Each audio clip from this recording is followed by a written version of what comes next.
The 2008 deal that was given to Epstein did more than protect him from continued investigations. Buried within it was language that shielded named and unnamed co-conspirators from federal prosecution. And in some ways, that might be the most important part of this story, because if Epstein was operating inside of a larger structure, then the question isn't simply why he received such a sweetheart deal, but who all benefited from it, and what happened after he walked free from this reportedly unlocked cell in a private wing of the Palm Beach County Jail on July 22nd of 2009. Although he was sentenced to 18 months, Epstein would only serve less than 13, if you can even really call what he was doing serving time, before being released for quote-unquote good behavior, with the majority of that time spent doing much of what he had been doing before, and would be doing if he wasn't locked up. And upon his release, the potential federal sex trafficking charges would be dropped completely. And while the public story was focused on one man, the structure around him continued to operate anonymously. That deal didn't just shrink the punishment that he would have received from it. It froze the larger investigation into him, and more importantly, his network in place. After he was released, he would move on to the stipulated 1 year of home confinement, where he would not only pick up where he left off in many ways, but immediately went to work reactivating his wider connections and building new ones as if nothing had ever happened. His finances were intact, his properties retained, his vast network seemed to largely be unaffected by his conviction. And while he wasn't immediately completely free, he would be largely unencumbered by the restrictions that existed and able to subvert them whenever he needed. Just like he had in jail, but to an even larger extent. Unsurprisingly, under the terms of his deal, this wasn't even strict home confinement like you or I would get for something as laughably minor as possessing the wrong plant. This was more akin to slightly restricted mobility with scheduled reporting and extremely lax enforcement. He was able to freely commute to and from his office from his waterfront Palm Beach mansion to perform unspecified work related to his financial/investment firm, J. Epstein & Co. His staff and assistants operated normally there as well. Here he would meet visitors, purportedly manage finance, and primarily, at least according to later allegations, and some civil filings, continued his recruitment and abuse and trafficking network. He was generally permitted to move freely around Palm Beach and surrounding counties so long as his stated reason was work-related, to meet with attorneys or check in with probation. While officially speaking, he was required to get approval for any travel outside of the county or the state, and initially at least, his passport was restricted. Practically speaking, oversight of all of this was fragmented to non-existent, and enforcement was handled locally, and most of the time it was inconsistent or wasn't even handled at all. The only real hindrances on him stemmed from his registered sex offender status, which he consistently worked to undermine. And his ongoing civil litigation would continue to impact his activities and relationships with certain high-profile individuals, as well as the ones with enough morals to take offense to what he was jailed for. Despite this, Epstein was able to maintain access to the overall elite social structure the same as before, and in many instances even grow it throughout all of this. If you step back and take a broad look at it all, it stops resembling a man released back into society and starts looking like a system gradually restoring mobility to someone who never fully lost institutional access to begin with. He would quickly begin not only reconstructing his network, but attempting to rehabilitate his reputation while also resuming his previous lifestyle. What seemed to collapse in 2008 wasn't Epstein's network, it was its visibility. By 2009, the structure didn't need to be rebuilt, only quietly reactivated, and then to continue its expansion. Now that we are caught up on where he is and what he was doing post-release, let's jump back into it with our next chapter of File 002, Epstein, The Reckoning. Part 3. It ends where it begins.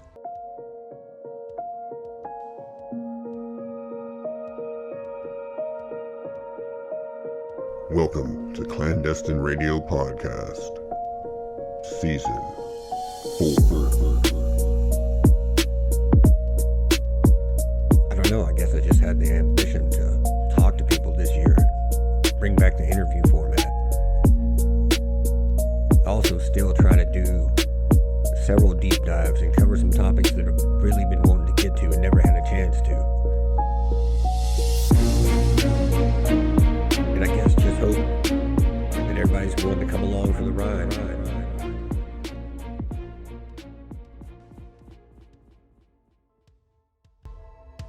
Chapter 9. The Soft Reboot.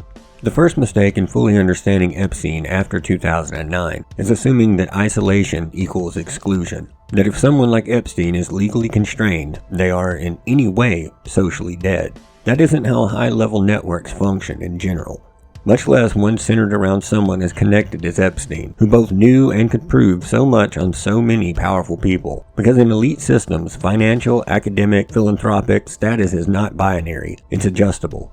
And Epstein's adjustment began on day one of his release, not through some reinvention of what he was, but through a translation of what he appeared to be. Attorneys that were tied to his earlier defense, plea structure, and overall defense ecosystem would be tapped to go to work shifting the public framing away from ongoing accusations and towards a perception of it being a resolved controversy, just some old news. Big names in the legal world, like longtime Epstein defender Alan Dershowitz, as well as Kenneth Starr, would continue within Epstein's broader legal orbit, protecting him from messy civil cases and serving as a public legitimacy buffer and media counterweight. Dershowitz in particular would work steadily to normalize the argument that Epstein's case was, quote, over-penalized or already resolved. Starr's role would primarily be legal defense from civil cases and reframing Epstein as being someone falsely accused but, quote, defended by institutional elite legal minds. Talk about tooting your own horn there. Kenneth, calm down, buddy. We get it. As far as the Florida jurisdictional legal ecosystem went, Roy Black, part of his massive dream team of lawyers that negotiated his sweetheart deal, would serve as a key part of maintaining state-level containment. Or in other words, keeping a legally volatile situation from escalating, leaking, or expanding beyond its jurisdictional boundaries, as well as helping to ensure that his probationary period was as stable, contained, and non-intrusive as it could possibly be. He, along with Jack Goldberger, took care of the local procedural/legal firewall maintenance, with these attorneys running interference against ongoing civil litigations and handling a lot of the heavy lifting in regards to reframing the circumstances of his arrest. They served to make it possible for others to justify new or ongoing involvement with Epstein, even publicly at that time without risking reputational collapse. The next rebranding and expansion element came in the form of academic, scientific, and legitimacy layer, or the permission structure, possibly the most important post-release expansion engine. Some of those people were Marvin Minsky, who, like most of these types of connections, received research grants from Epstein prior to his arrest and returned the favor through helping to legitimize Epstein's scientific quote-unquote philanthropic endeavors during this image rehabilitation phase. Minsky appears in at least 1,083 documents, 2 flight logs, shares 8 connections, and is party to or discussed within some 671 emails with Epstein's JEE Vacation Gmail account. Minsky, who died in 2016, was an American mathematician who was prominent in the area of cognitive and computer science aspects of artificial intelligence. Minsky joined the faculty of MIT back in 1958 and would co-found the institution's prolific AI research laboratory. Virginia Giuffre would name him as one of the many individuals that she was instructed to have sex with, though he was never criminally charged. In 2002, Minsky received a $100,000 research grant from Epstein, and MIT Media Lab founder Nicholas Negroponte described Minsky as being, quote, Epstein's closest friend at MIT, who even visited him in jail, end quote. Functionally, within Epstein's network model, he served to provide high-prestige intellectual legitimization of Epstein's quote-unquote science patron identity and as an early entry point to MIT-adjacent academic prestige ecosystems. The next academic point of access and legitimacy was public intellectual author and theoretical physicist Lawrence M. Krauss.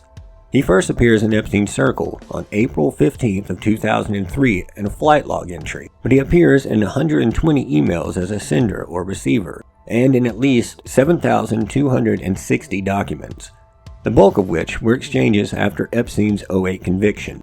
We know he received at least $100,000 from Epstein earmarked as a donation to Krauss for his Origins project at Arizona State University. The bulk of the email spans from 2011 to 2018, when Krauss became the subject of a BuzzFeed investigation regarding multiple allegations of sexual misconduct between 2006 to 2016. He would forward the inquiry directly to Epstein. Krauss would defend Epstein and downplay his crimes both publicly and privately, and added another voice to the wall of perceived academic legitimacy, further normalizing Epstein's presence and access into these elite academic circles. The role played by all of the academics, regardless of any direct involvement in Epstein's crimes, was to essentially say, Epstein is intellectually acceptable to engage with. And that permission slip helped to unlock introductions into even more elite circles for the social/philanthropic bridge layer of his reboot, that being the ones opening the most doors and making the most introductions. The most important figure is, of course, Ghislaine Maxwell. The elite socialite relationships that she inherited from her father, as well as the ones that she worked tirelessly to develop and expand, were even more invaluable perhaps now than ever before. She functioned not only as an abuser and recruiter for victims,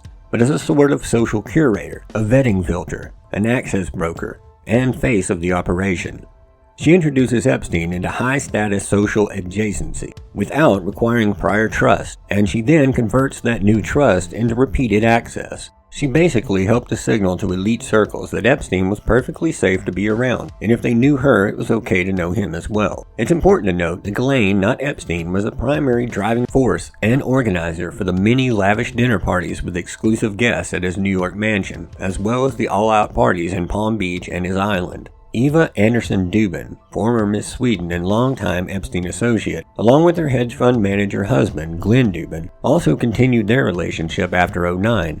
Assisting in giving him added social credibility, and continued to help introduce him into other elite spaces, and even having Epstein as a guest at their home on more than one occasion. Two critical names in the financial sector that, through private meetings and high-status personal relationships, kept Epstein plugged into ultra-high-level finance relationships were Leon Black and Jess Staley. Black is a billionaire co-founder of Apollo Global Management, one of the world's largest private equity firms, which, let's be real, should already tell you all you need to know about the guy. Not only did Black maintain his connection long after Epstein's '09 release, between 2012 and 2017, Black paid out at least $170 million to Epstein for, quote, tax and estate planning advice. That must have been some damn good advice he was given. Payments from Black would flow into two of Epstein's shell companies out of the U.S. Virgin Islands, Southern Trust Company and Financial Trust Company. They would average roughly $8 million per wire transfer. Black was also deeply embedded in Epstein's broader network, with inappropriate conduct facilitated by Epstein alleged to have gone back to at least 2008, according to an unconfirmed FBI witness statement in which the female interviewed claimed that she met Black in '08 while modeling and that he, quote, promised drugs, manipulated and sexually abused her, used a lot of threats towards her, and flew her to Jeffrey Epstein's home in Florida, where she was pressured to have sex with Epstein. Once there, she was told by others present that, quote, Epstein had a sex addiction and that if she did not have sex with him, then something terrible would happen to her, and it would affect her life. She stated that she refused anyway. She would also allege that Black threatened her to stay silent about it, and if she talked to anyone, then he would tell her sons that she was on drugs. I was able to locate his name on the fully redacted flight logs as far back as 1999, and on at least 9 other flights spanning over 6 years. He also appeared on 10,388 case documents, 40 emails directly between him and Epstein just in the Epstein files. He appears a total of 9,901 emails, schedule requests, call requests, and mentions across the jeevacation@gmail address, which for the record doesn't even seem to be the email address that he used for the more salacious kind of stuff. The other significant financial element came in the form of Jess Staley, a former JP Morgan executive and Barclays CEO who would have to step down in 2021 following a regulatory investigation by British regulators. Mount up. Oh no wait, they're British regulators.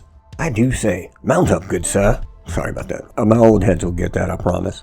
Those being the Financial Conduct Authority, FCA, and Bank of England's Prudential Regulatory Authority, or PRA, who were looking into how Staley characterized his relationship with Epstein. After they uncovered a mountain of evidence showing that their relationship went far beyond a professional client relationship, Staley was already on the bad side of regulatory bodies at this point, due largely to the fact that he had been caught trying to identify and gather info on an anonymous whistleblower who had tipped off the board at Barclays in June of 2016, raising, quote, concerns of a personal nature about the fitness and suitability of a senior executive named Tim Main, who Staley had recently recruited to Barclays from their former employee JP Morgan. Staley saw the 2 anonymous letters as a malicious smear campaign against his friend, and on 2 separate occasions would direct Barclays' internal security unit to uncover who the author of them was. head of Barclays Security, Troels Oerting, reportedly asked a U.S. law enforcement agency to help track down the whistleblower through the postage details from the envelopes that the letters came in. There would ultimately be a fallout from all of that. I won't bore you with all the details, but this is another reason that added to the regulatory pressure which resulted in him eventually stepping down in November of 2021. But getting back to Staley's role in Epstein's soft reboot and his overall role, what we know for sure is that he and Epstein had a deep, multi-dimensional relationship from at least 2004 up until 2019. While Staley was CEO of JP Morgan's asset management division, he would begin working with Epstein in a client management capacity, as Epstein had been banking with JP Morgan since the late 1990s and was considered a valuable, wealthy client, one who would also bring in other rich clients and connections. The two would quickly strike up a personal relationship as well, which would go on to greatly eclipse any business one that they had. Epstein, it seems, acted as an informal PR and media strategy advisor to Staley. Epstein also moved hundreds of millions of dollars through Staley at JP Morgan, with some reports suggesting that total could have exceeded $1 billion over the course of their business relationship. Staley was key in quieting internal concerns from within JP Morgan regarding recurring patterns that were triggering alarms. Primarily, they centered on large cash withdrawals,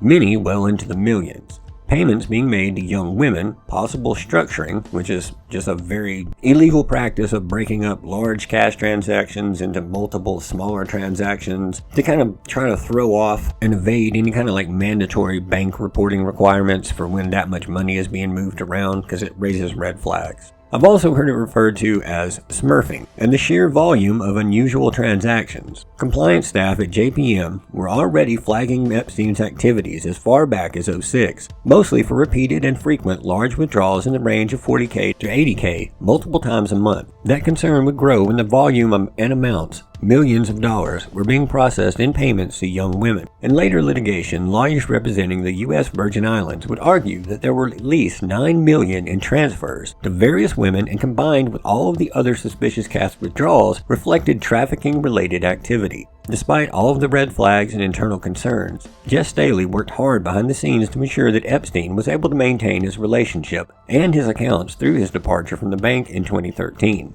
Even after this, the two were close personal contact regularly. In 2014, he was named alongside two others as an executor of his will, so clearly there was a very close relationship and trust between the two of them. Staley made several visits to various properties of Epstein's, including his New York mansion, the massive townhouse, and Little St. Epstein Island. While Epstein was rebuilding his image with science and philanthropy, Staley frequently appeared on invitation lists and attendance lists for his exclusive intellectual seminars and lecture gatherings at various properties, alongside such names as Bill Clinton, Larry Page, Eric Schmidt, and Peter Thiel. We'll be getting into a lot of those questionable relationships and many more in part 4 of this series though. For the time being, just keep those names in mind. What ultimately emerges isn't a list of relationships. It's a repeatable pattern. A legal buffer reduces the reputational risk. An academic connection provides legitimacy. A social intermediary converts that legitimacy into invitation. For that, of course, none were more pivotal than Ghislaine Maxwell. The financial infrastructure remained solid before, during, and long after his conviction, and rooms where nothing mattered more than profits, certainly not trivial things like ethics or having a soul. Those doors would tend to stay open for as long as the money kept flowing through them. Before I close out this section, I would be remiss to not bring up a few names that seem mysteriously absent from the vast majority of media coverage and even independent research on Epstein and his network. While digging through what appears to be pretty mundane paperwork from a bank that's given the abbreviation, I can only assume, Deutsche Bank, a private wealth management division more than likely, I noticed something on a Know Your Client form, or a KYC, which is a legal regulatory requirement to protect the bank, and it basically just ensures that the bank can verify the customer's identity and where their money's coming from, so on and so forth, and it helps assess their risk, which is supposed to prevent money laundering, ID theft, and financial fraud. Well, this one lists out the parties related to Epstein's various personal and trust accounts, as well as what risks were found and everyone tied to the account, as well as what power they have to authorize actions on those accounts. Two of the names, aside from Epstein, that I immediately recognize, those being Richard D. Kahn and Darren K. Indike, whom we will get into during the co-conspirators chapter. The other two I wasn't as familiar with, which is why when I saw that they had signatory or full power of attorney on some of his accounts, it piqued my interest. Jeanne Brennan Weinbrock, who it turns out was the controller and CPA for Epstein's Island operations. She operated Accounting Strategies Group, LLC, out of the exact same Red Hook Quarter Marina address used by Epstein as the business address for his Southern Trust Company, Southern Country International Limited, Jeffrey Epstein Six Foundation, also listed as J. Epstein Virgin Island Foundation Incorporated, and Southern Trust predecessor, Financial Trust Co. Weinbrock, it's probably Vibrock because it looks very German, so we're going to go with that, held signatory and authority on multiple accounts alongside Epstein, Darren Indyke, and Harry Beller at multiple banks across various elements of Epstein's operations. She was also named in Epstein's will for $1 million, positioning her as a beneficiary. She was a key financial operator in Epstein's island infrastructure as well, managed many accounts, payroll, and operations, and received substantial compensation for it. While I personally have no doubt that she was at very least aware of the abuse, trafficking, and victim payoffs, functionally her role seems to be as sort of a bridge between legitimate accounting functions and the financial architecture of Epstein's properties. And her name was more familiar to me than Harry Beller. Beller has somehow managed to fly largely under the radar, which I do have a theory about that, and I'll share it in a second. But Beller's didn't pop up on anyone's radar outside of the FBI's and maybe the CIA's until around July of 2019, shortly after Epstein's second and final arrest. I first saw his name around 2021, but at that point, based on the evidence that was available, he appeared to just be another accounting-type employee, another financial cog within Epstein's money-moving machinery. It really wasn't until last year in November, while digging through the initial document dump and reading reporting on it, that I thought of him again and saw his name on banking forums. Then I read the U.S. Senate Finance Committee summary from Ranking Member Senator Ron Wyden. He opened his summary on the various red flags and suspicious activity reports, or SARs, between 2002 and 2016 from J.P. Morgan that were repeatedly brushed aside while he was alive. Once they made it to operating committee member Mary Iridos or the desk of CEO Jamie Dimon, they determined that J.P. Morgan only reported $4.3 million in suspicious transactions over a handful of SARs between 2002 and 2016. In September 2019, J.P. Morgan filed more comprehensive SARs to report an additional 5,000 wire transfers, moving $1.3 billion in and out of Epstein's account, which Wyden summarized by saying, quote, "In other words, the cumulative dollar value of the suspicious transactions the bank reported after Epstein's death in federal custody was nearly 300 times greater than the value of the transactions that it flagged while he was alive and actively trafficking women and girls." He would end that section with saying that J.P. Morgan's underreporting of SARs, quote, "impeded law enforcement's visibility into the financial infrastructure that enabled Epstein's cross-border sex trafficking organization. It is crucial that Congress and the U.S. DOJ investigate." The next section is the key and why I'm bringing this up in relation to Beller. Under the sections pertaining to findings regarding J.P. Morgan's handling of Epstein's accounts and merits further action is number 7, quote, "Epstein's accountant Harry Beller was an integral part of Epstein's financial operation, and its potential links to sex trafficking crimes merits further investigation." This is where I decided that I needed to know everything that I could about Beller, and what would prompt Senator Wyden to have said that. On those SARs filed by J.P. Morgan, that the bank thought, quote, "both Indyke and Beller controlled movement of Epstein's funds as signers of several Epstein accounts. Beller was Epstein's in-house accountant and an integral part of his day-to-day financial operations. He had power of attorney over multiple accounts, and few within Epstein's network would have known how much money was coming in or going out to and from whom and for what purposes. I can't assign guilt of any crime to Beller, legally at least, based solely on all of that, though. But the fact that it was Beller who was making the frequent cash withdrawals that drew suspicions and triggered most of the red flags, and those withdrawals were widely believed to correspond with cash paid to victims and recruiters. I can comfortably say that I strongly agree with Wyden's assessment that Beller deserves further investigation and that he could likely hold the key to exposing Epstein's entire trafficking network. Aside from the cash withdrawals, Beller also cashed checks drawn on Epstein's accounts totaling $800,000 just from January of 2007 through 2008, all of them for $40,000, the bottom threshold amount that we spoke of previously before major red flags go up, and the amount that's most used to move and launder illegal funds using structuring to break payments into smaller chunks to avoid scrutiny, which is, again, illegal in and of itself. Then from 2009 to 2013, Beller would withdraw $920,000 in further cash payments on Epstein's behalf.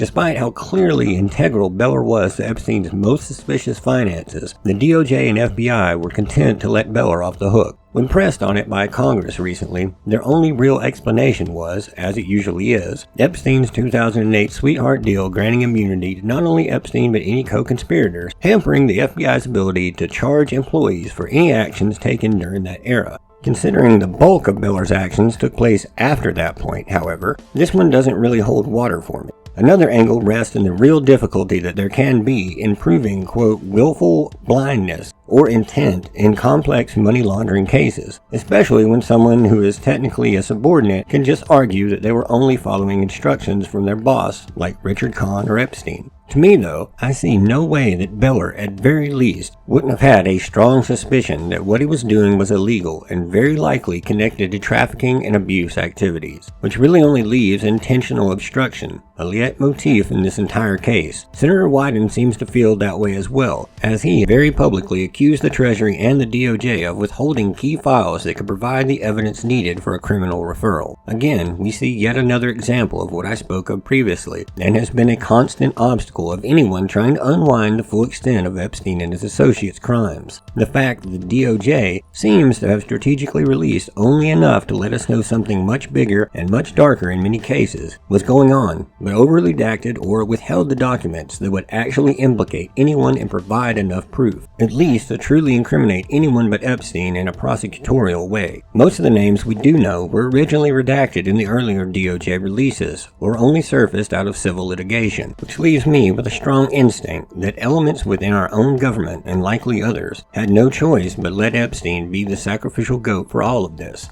but have systematically worked behind the scenes to try and protect anyone else involved from being possibly charged, which would run the very real risk of them speaking, or their trial exposing just how far this rabbit hole really goes, or just how dark it really gets. Chapter 10. Don't bury the lead. Public coverage often narrows to focus in on the most outrageous crimes. One reason for that can be chalked up to those are the best headlines. They're the easiest to understand and the hardest to ignore. So, naturally, the more salacious details will always get the most press. In this case, given all who is implicated in the abuse, it is certainly deserving of investigations and working to expose all involved so that they can be brought to justice. That shouldn't mean that the broader scope and implications should be ignored or intentionally buried, which is what this feels like the more that I looked into it. The sex crimes are undeniable at this point. They know that the toothpaste can't be put back into that tube, so the focus has been on minimizing others' involvement and keeping the spotlight firmly on Epstein and Maxwell. So any concrete evidence to prove wider involvement has been largely redacted where possible, or solely attributed to the names that were forced out in civil cases, like former Prince Andrew, for example. But that diverted focus and framing can obscure the more politically dangerous question: how a convicted sex offender remained useful to powerful people, and what forms of access, information, or leverage ensured that he was. Because Epstein was operating inside a system where wealth, discretion, and elite social trust protected him and his inner network, which read like a who's who of wealthy elites and the people that the system need you to not know or ever ask about. The people that most have never heard of, but that quietly shape global financial markets and run the world from the shadows in a very real way. In most every case, I've said to follow the money. In criminal cases like a high-profile murder, for example, the money can show you who stood to benefit the most, often leading to at least one component of motive. One of the three pillars of solving a murder. Motive means an opportunity. In a case like this one, it can help map out who the American, and in some cases, the global ruling class elite is, and how and why Epstein remained in close contact with them. Lucky for us, the FBI has already done just that with a document, EFTA 011044262, sublabeled Connections Web, which is 100% a follow-the-money map, tracing Epstein's inner circle from close friends, acquaintances, connectors, 2016 and beyond, and 2015 target category. It shows those connections in three types of lines: a strong connection with a thick, dark, solid line, a weak connection with a lighter, partially transparent line, and speculated with a broken line. If we toss out weak and speculative connections, what we are left with is a map that shows his inner circle, pivotal people making connections, some of his later important connections, and subjects of a 2015 investigation into illegitimate wire transfers suspected of being involved in human trafficking. If anything, though, it strengthens the case for blackmail, which can be used as a highly effective financial instrument for buying favors and securing obligations and loyalty. To be clear, what the main through line on this map centers around financial power and access and philanthropy, not provable pedophilia or sexual abuse. Philanthropy is almost as important, though, within this context, as it has long been used as less of the generous and altruistic outward image that it projects, and most frequently as a way to launder public images and money, and as a tax strategy. This also shows how Epstein served as a middleman between people with capital and people who needed that capital to go somewhere with little to no accountability. The FBI clearly found all of this out, just how connected Epstein was to the ruling class and who those people really are. But from the look of it, that knowledge was passed up the chain of command where it died, and the decision was made not to ever act on it, but to just stash it away in a file somewhere until his death would later render it moot, when all charges and active cases were ordered to be dropped. Listed within this graph are a lot of major hedge fund managers, venture capitalists, billionaire philanthropists, financial CEOs and CEOs of major companies, many of them tech-focused. The full list of these people would be long and boring. Most likely you wouldn't recognize most of them even if I laid them out, but that is precisely how they've remained that way. It is beyond question at this point that Epstein was selling sex and experiences that even billionaires couldn't just go out and buy. And through that, he was able to gather blackmail that was both financially valuable as well as easily exchanged for favor, access, and protection. That wasn't Epstein's only product, though. He was also selling access, his ability to pull together and connect people from so many groups, hedge fund billionaires, heads of state and royalty, tech billionaires, philanthropists, and bypass the usual hurdles of access and, more importantly, trust that he facilitated, which made him valuable in ways that few people ever have been. Epstein wasn't powerful on his own, but he was particularly adept at positioning himself intimately close to those who were powerful, and for whatever reason, he was able to reliably keep them showing up. Sure, money was likely the primary motivator for much of it, and there is a very long and high-profile list of names that at bare minimum were willing to overlook his most heinous crimes just for the chance to make money, move more, and hide more of it.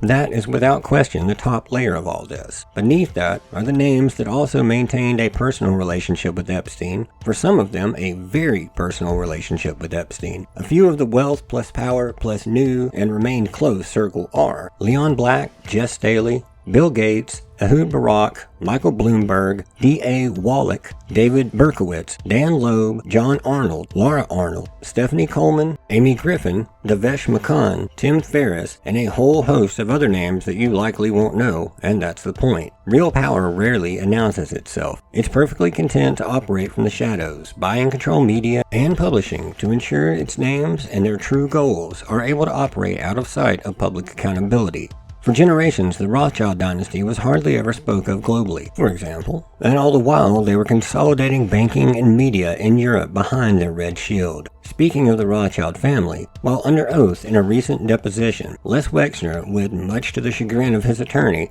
spoke like an old man who had been hung out to dry by everyone and was prepared to take them all down with him. One of the many eye-opening statements he made was to drop a key name that may unlock the rest. When asked how he came to know Jeffrey Epstein, Wexner would state, quote, "I spoke to Ellie de Rothschild for reference," going on to say, quote, "He," meaning Epstein, "represented their whole family." Ellie, aka Baron de Rothschild, was the head of the French branch of the Rothschild family banking dynasty and descendant of James Mayer de Rothschild, who established the de Rothschild Ferrers in Paris. At this point in history, though, Ellie was one of the eldest and most powerful of the de Rothschild family, so his word definitely carried weight. It's difficult to fully pin down how Epstein became so entwined with the Rothschild family to begin with, but their relationship would continue throughout the years. Even as late as 2016, Epstein would write an email to Peter Thiel saying, quote, "As you know, I represent the Rothschild," and maintained email correspondence showing a personal relationship with Ariane de Rothschild, as well as Lynn Forrester de Rothschild, whom attorney Alan Dershowitz would claim introduced him to Epstein, and who took at least 6 flights on Epstein's plane and met with him numerous times. He was also connected to Evelyn de Rothschild, who was Lynn Forrester's husband,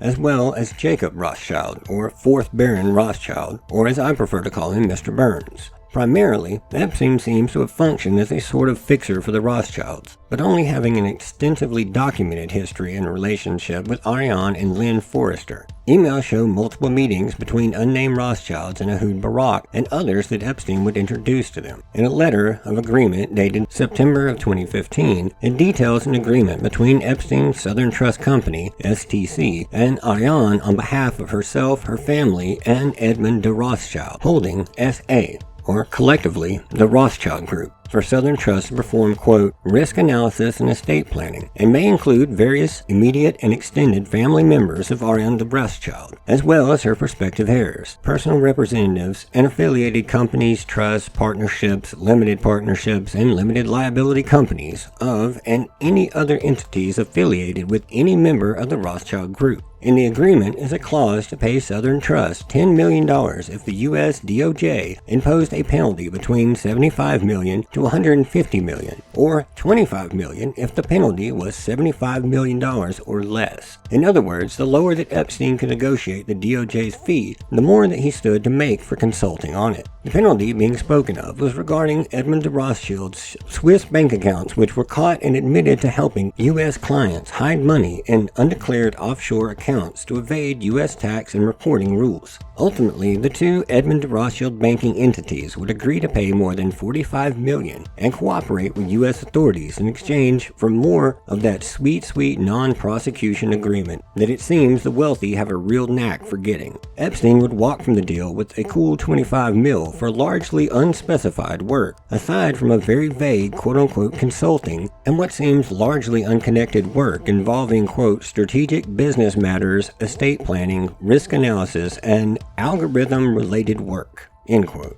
All of which seems contingent somehow on the amount that the U.S. Department of Justice decided to fine the Rothschilds, which, by all rational logic, would seem to be beyond Epstein's ability to truly effect. Epstein was also looped in to serve as a sort of mediator for at least one Rothschild family business dispute, so his connection to the Rothschild family seems to run fairly deep and involves both business and personal relationships. It would seem, based on all of my research, that their initial connection most likely occurred during the years from 81 to 87, when Epstein was spending most of his time in Europe alongside Douglas Leese. When Epstein starts popping back up in the U.S. around 87, he wasn't a financial advisor. He was an operative with deep connections to the arms trade, intelligence circles, European banking, through one of the world's most powerful families, who seemed more than happy to give him a cosign. His connection to the various family members, particularly Ariane and Lynn Forrester, would persist throughout his life and up until his final arrest. In fact, according to Ghislaine's DOJ interviews, it was Lynn Forrester de Rothschild who first introduced Epstein to Prince Andrew in Martha's Vineyard in the early 2000s. She would go on to vacillate between if it was actually Martha's Vineyard or Nantucket. Then again, Maxwell is a liar, which is demonstrated several times just in these interviews. Not that it mattered, considering the interviews were conducted by Deputy AG Todd Blanche, who was a former personal lawyer for Trump and has been the driving force of the Epstein cover-up from behind the scenes the entire time. Pam Bondi, another Trump attorney, by most accounts served as more of a figurehead and the public face of the DOJ, while Blanche handled the majority of the AG duties and guided the department in the background. This would be why, despite not giving the DOJ anything useful and significantly downplaying Epstein's relationship with Trump, she would get transferred out of FCI Tallahassee, a low-security facility where she claimed hits could be bought for $25 in commissary, possums would fall from the ceiling in the kitchen to mingle with food, and where she feared for her life, to be moved to FPC Bryan in Texas, a minimum security facility for white-collar female inmates, where she reportedly experienced a dramatic improvement in her quality of life and personally described it as, quote, dropping through Alice in Wonderland's looking glass. She stated that she was much happier and felt significantly safer. Gone were the perimeter fencing and guard towers that one would expect from any prison, and now she was in dormitory-style living with liberty to move between housing units and recreational areas. She was in a vastly nicer facility, but according to whistleblower reports and letters from lawmakers like Representative Jamie Raskins, she also received unique perks not available to other inmates, such as after-hours access to the exercise yard, private workouts, the ability to shower after all of the other inmates were confined into their quarters, customized meals delivered directly to her room, access to a service puppy in training for companionship, and ability to use the chaplain's office for private visitations outside of regular hours. This is all at a facility that already screams two-tier justice system, with amenities such as access to yoga, Pilates, aerobics, and a fully equipped gym with treadmills and ellipticals. There's also arts and crafts workshops, knitting circles, book clubs, volleyball, softball, and vocational programs including cosmetology, Microsoft Business, applications, and more. May I just remind you that multiple victims testified or claimed that Maxwell not only recruited them, but directly participated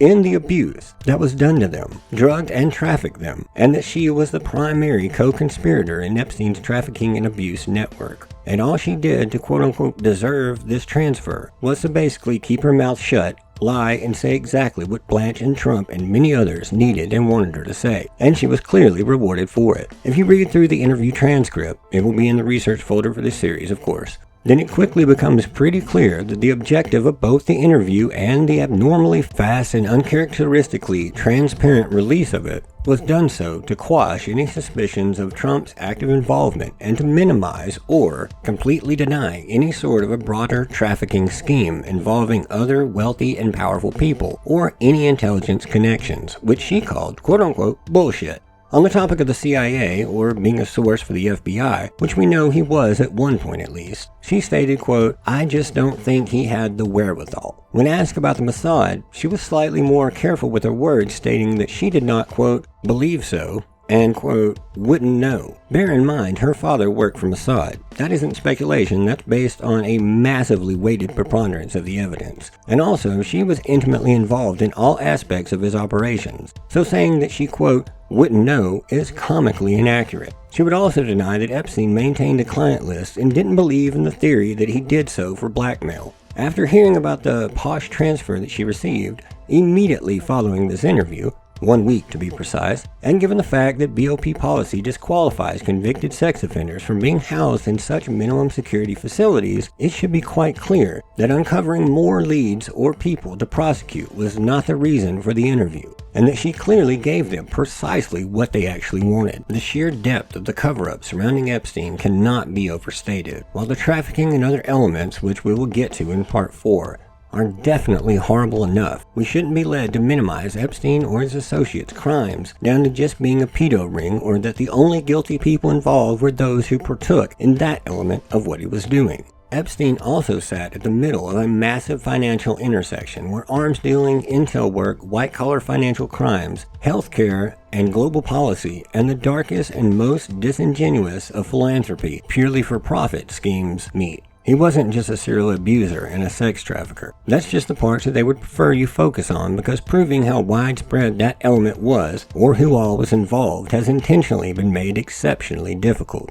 They prefer that you not realize just how connected he was, or to whom. They don't want you to follow the money, or to see the vast financial network that spanned global elite, hedge fund billionaires, queens, princes, heads of state, and nearly every major industry in one way or another. Because the more that you learn about that and those people, the more you realize just how right George Carlin really was. It's a big club, and you ain't in it.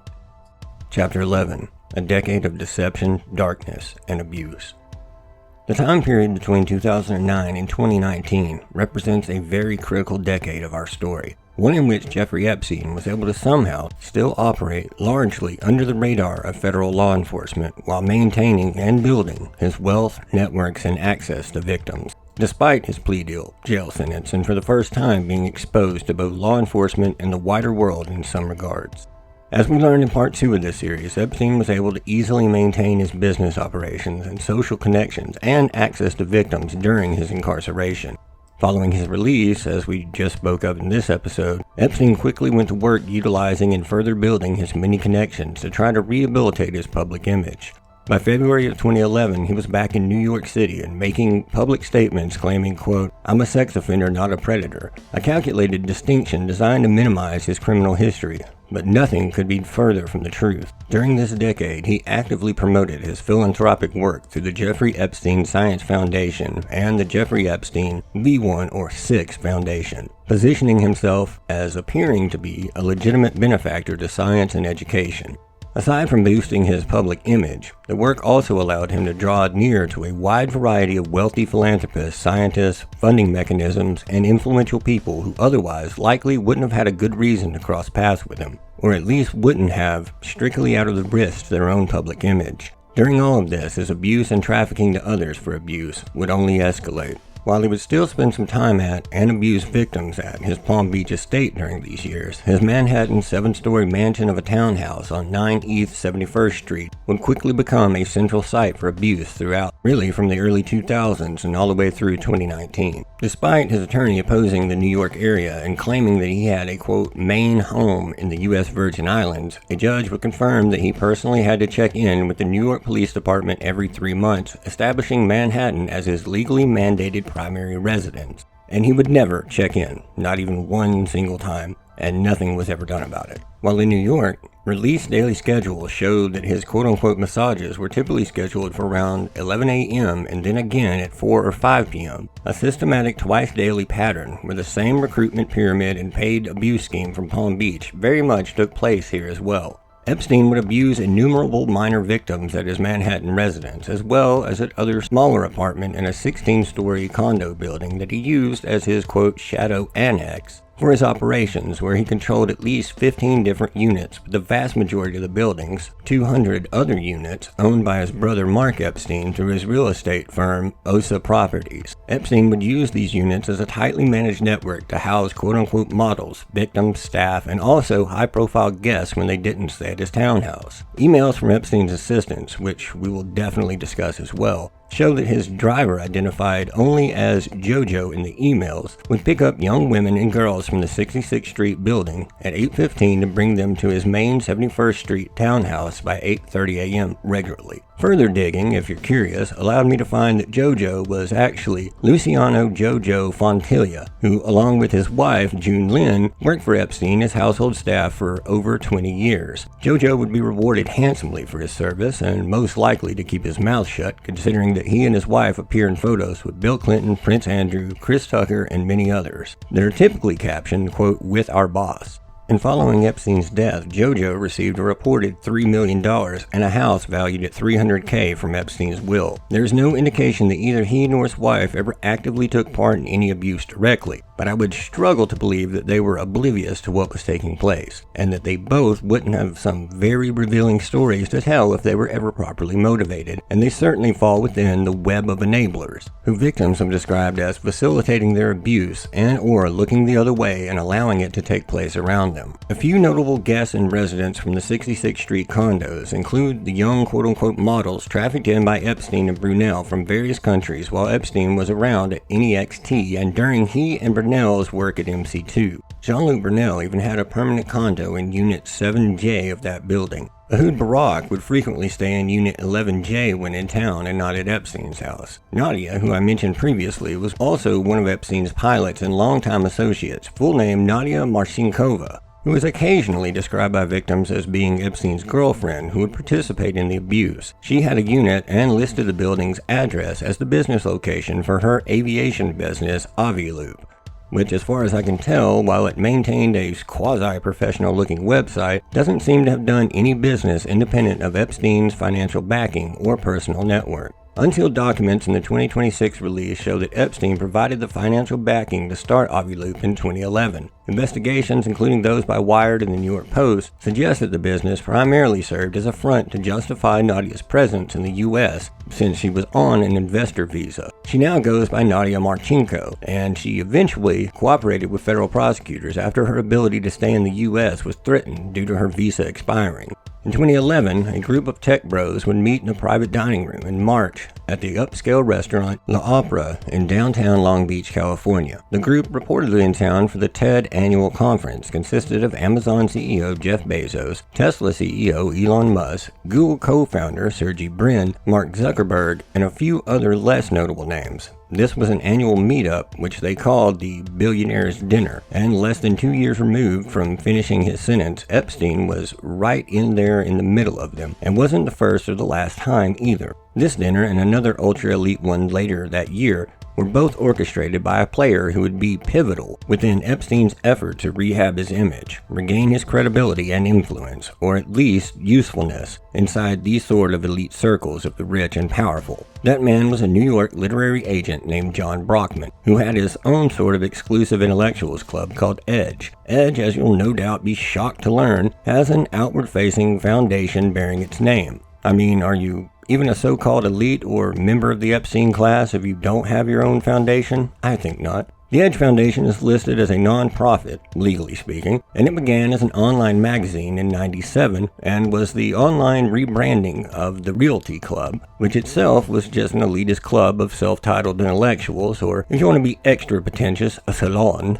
You can look into Brockman more if you'd like, but for this story there are only a few things that are really pertinent. That being that Epstein provided approximately 74% of Edge Foundation's budget, or $638,000 of their $857,000 in total revenue. Not bad for a non-profit, right? Which made Epstein the organization's majority financial backer by quite a bit, actually, which in turn made Brockman's organization highly reliant on Epstein. In return, Brockman served as a main intellectual intermediary between Epstein and more prominent scientists and thinkers. In September of '09, fresh out of incarceration for sex crimes involving minors, Brockman would introduce Epstein to journalist John Markoff as being someone who was, quote, interested in funding research in cyber coding as it applies to encryption and cybersecurity. Brockman would use Edge to invite prominent intellectuals like Richard Dawkins, Daniel Dennett, Daniel Kahneman, Brian Greene, and many others to participate in Epstein-funded initiatives, as well as to scientists as a potential research funding source. Overall, the files show that Brockman functioned as primary gatekeeper to wider intellectual circles, leveraging his credibility to connect Epstein to harder-to-penetrate intellectual spaces. He was the one to originally introduce Epstein to Marvin Minsky and Lawrence Krauss, who we previously discussed, as well as Harvard psychologist Steven Pinker. And one could be forgiven for thinking that Pinker was the person who enabled Epstein to obtain his office at Harvard within the historic Brattle Square. But no, that too was Dershowitz, who began, quote, introducing Mr. Epstein around the college after they became friends way back in July of '86.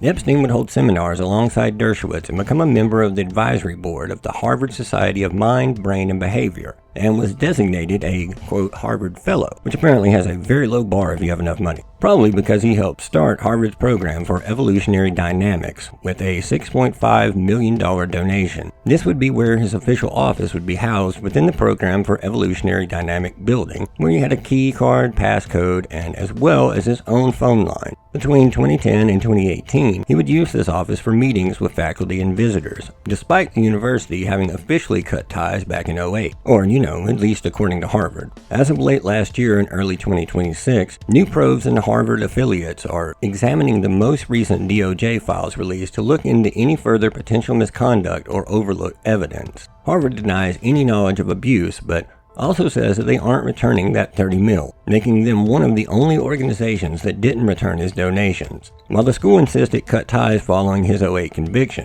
he would remain in regular contact with multiple faculty members, many who visited him at his homes, some met with him during his work release even, as well as a few that flew on his private jet. We aren't talking low-level staffers either. Recently released emails show that former university president Lawrence Summers remained in contact long after his conviction, and that Epstein felt close enough to even reach out for advice and his help with personal and professional matters. In total, Epstein donated at least $30 million to the school. I'm telling you all of this because one significant level of power that Epstein was able to get his hand on, and then use to gain even more access and influence following his first arrest, was through integrating himself into these elite spaces and using his seemingly large, unexplainable fortune to ingratiate and indebt several prominent scientific-minded intellectuals, as well as various institutions, making them increasingly dependent on his patronage. He also spread out more into overseas finance, primarily in France, where, aside from the Brunel victim pipeline for abuse and trafficking, he would strike up relationships with prominent figures such as former French culture minister Jacques Lang, as well as his daughter, including a joint $5.2 million art investment vehicle, Brittany LLC,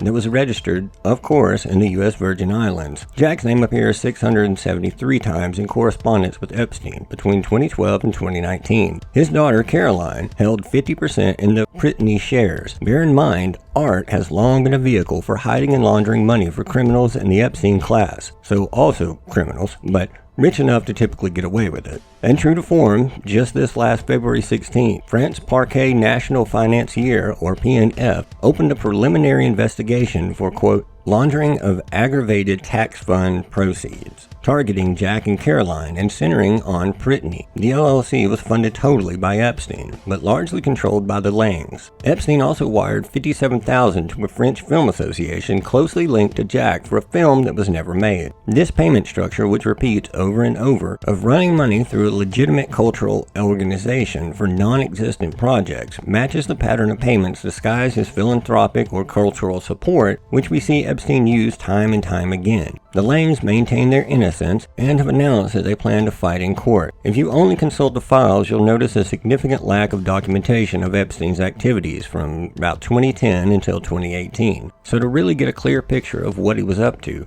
I've had to bring together a massive trove of financial documents, flight logs, witness statements, and court documents. While I named a lot of instrumental people in various areas of Epstein's personal and professional life, what I haven't touched on, as I'm sure you probably noticed by now, are some of the more well-known names, and there is a reason for that. If I just name those people at random, whenever they pop up in his life, then the impact and true depth of their involvement would just get overshadowed or lost in the bigger picture, or even become a major focal point before the scope of all of this can fully be revealed or actually land. Rest assured though, while I legally have to cover my ass to some degree and be careful with how I present some of those names and their alleged crimes, they will be exposed. This reckoning isn't for Epstein, and we will get there, I promise. For now though, let's hit some of the highs and lows from this decade of darkness, work our way back to where this series began, and finish up with a brush up on Epstein's final arrest, supposed suicide, and immediate aftermath.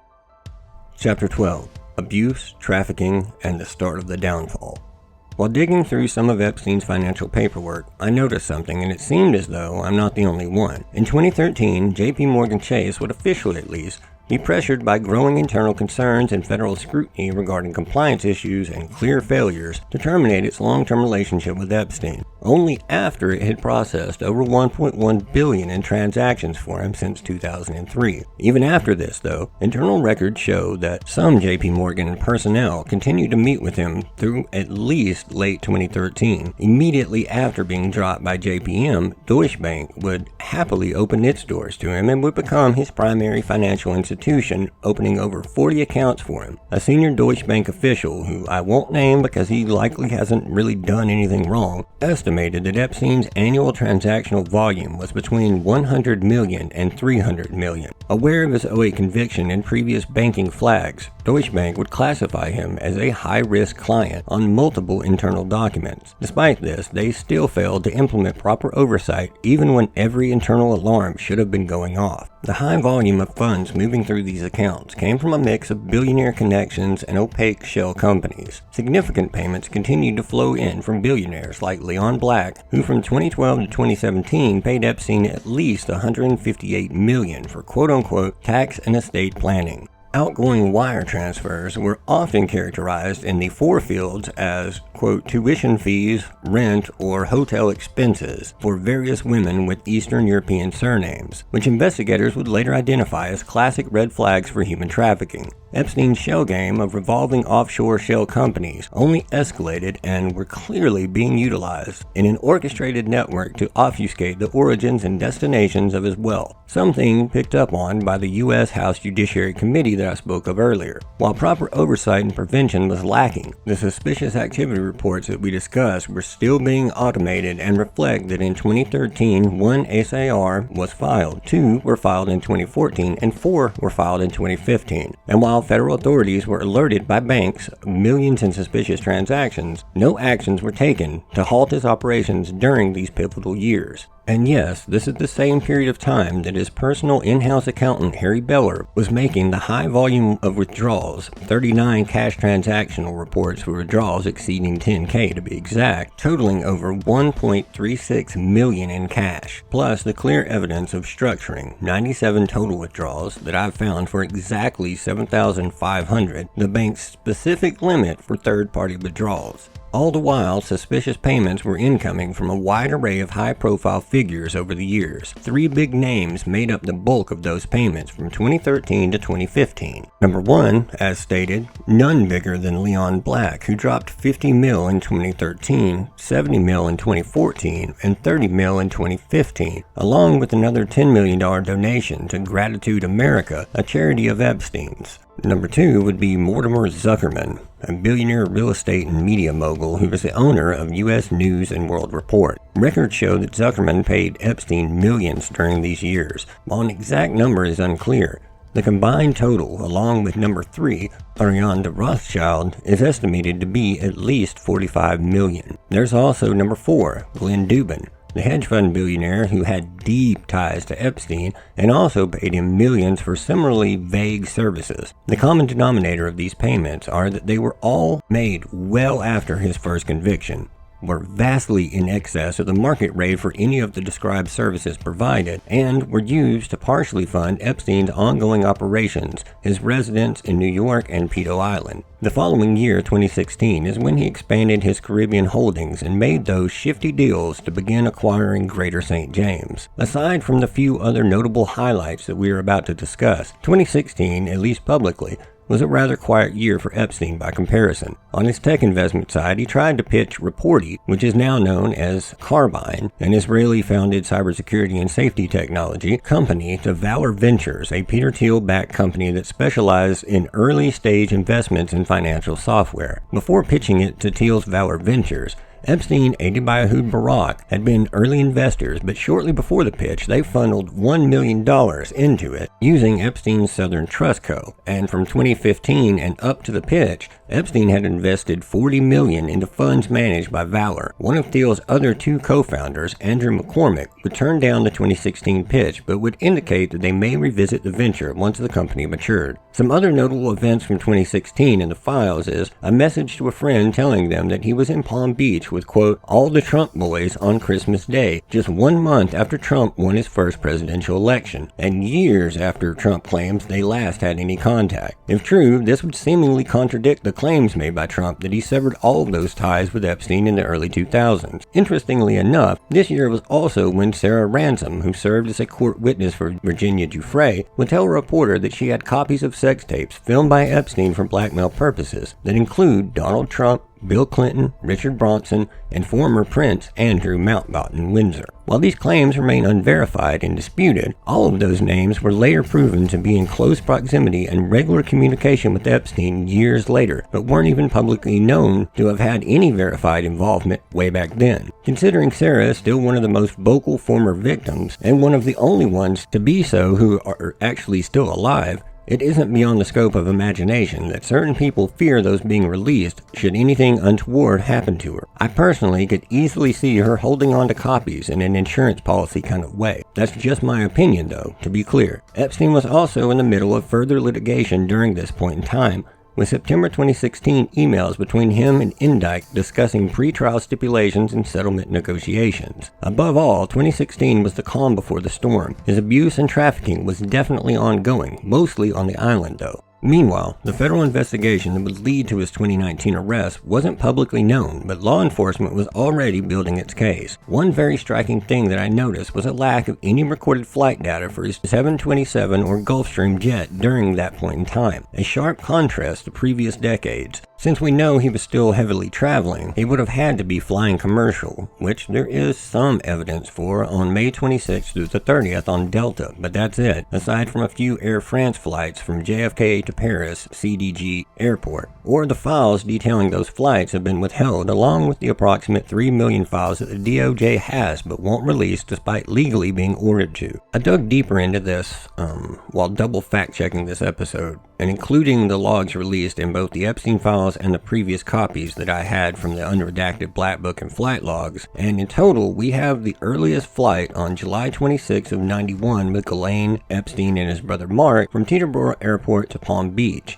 The last flight that's recorded seems to be on March 26 of 2014 from Albuquerque to Teterboro with the flight passenger manifest showing Epstein, Woody Allen, who we will hear much more about in Part 4, his wife Soon-Yi Previn, and others. So from here, I had to rely on FBI TECS, Customs, travel records, and FBI reconstructions, not the original flight manifest. Based on the FBI's tactical intelligence reports, here is what we know from after the original logs seemed to suddenly drop out. 2015, 236 flights. 2016, 257 flights. 2017, there is oddly only a partial year analysis. I dug a little bit deeper across every available database and record, but only turned up a total of 83. And even those are scattered across various documents and may include flights that he missed or rescheduled. His primary travel was to Paris, his island, Zorro Ranch, and New York via Teterboro Airport. The FBI know who were on these flights, but either them or the DOJ redacted the names, so I decided to comb through his emails from 2017 and cross-reference any mentions of flights, ticket purchases, or invites. While various staff members in Epstein are mentioned, seemingly almost every single mention of his companions on these flights had been redacted. There are a few off emails here and there with names mentioned that are already revealed, like Jack and Monique Lang and their other daughter, Rebecca, not Caroline, who was in on that offshore entity, Brittany or whatever, with Epstein, traveling to one of Epstein's properties with him. Nearly every other email pertaining to a flight or a trip will have the names of any other passenger redacted on it. Why does that matter, you may be asking? Because it seems to indicate that either the FBI or the DOJ didn't want us to know about his travel companions, the closer it got to his last arrest. And when methodology makes a significant switch like this, I tend to get suspicious. It makes that little spot inside my brain itch that keeps me from letting certain things go. And when we have the original private aircraft flight logs with complete passenger manifests, albeit some are just initials, but for the most part we have names, dates, times, all of that that's documented. It goes from 2014 all the way back to the early 90s. But then in 2015 to 2016 we get aircraft logs, but far more sporadic, and passenger names are systematically redacted. Then from 2017 to 2019 only the CBP Tex customs records from Epstein's own border crossings exist, and the original manifests are still missing along with any documentation of who flew with him. I get more suspicious. With enough very exhaustive digging, I found a few things. Namely, a 2021 FBI internal email chain revealing that they had a strategy of deliberately withholding them. So I, of course, filed a FOIA request with the FAA Traffic Flow Management System, specified and asked for historical flight data for Jeffrey Epstein's aircrafts, which would be N212JE and N120JE from 2015 to 2019. I'm sure that you'll all be very shocked to know that what I got back was the FBI's Information Management Division denying my request and citing, quote, Exemption 7A because of the FBI's criminal investigation. Which, okay, that's nothing new. I get denied on these a lot, but considering that investigation wasn't even formally reopened until November of 2018, I can't help but think that that excuse is kind of bullshit. It suggests that the FBI was proactively protecting flight records before the public investigation even began. After November 2018, sure, that falls under a time period when there was an active investigation, meaning that they could legally have used Exemption 7A or 7B, privacy of third parties, which covers like potential witnesses or co-conspirators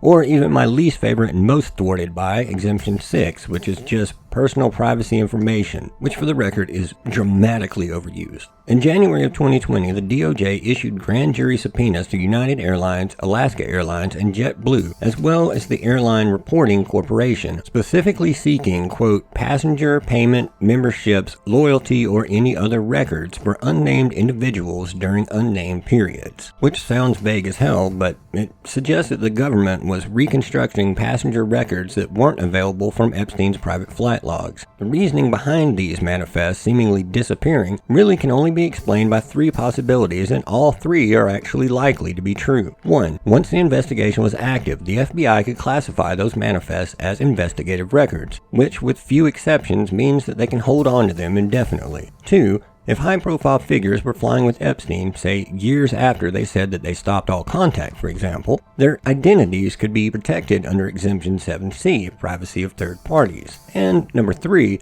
prosecutorial discretion. The DOJ chose not to publicly release manifests that might implicate untouched or untouchable co-conspirators or associates who weren't charged and had managed to remain redacted elsewhere. Taken together, here's what I feel this all means.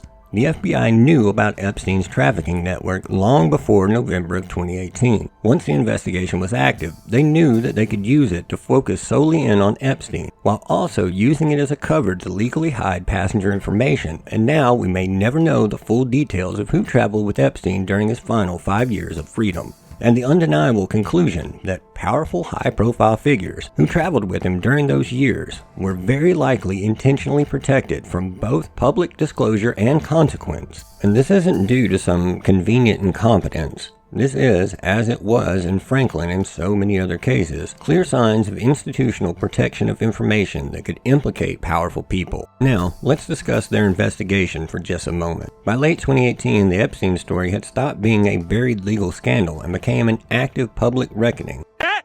He said it!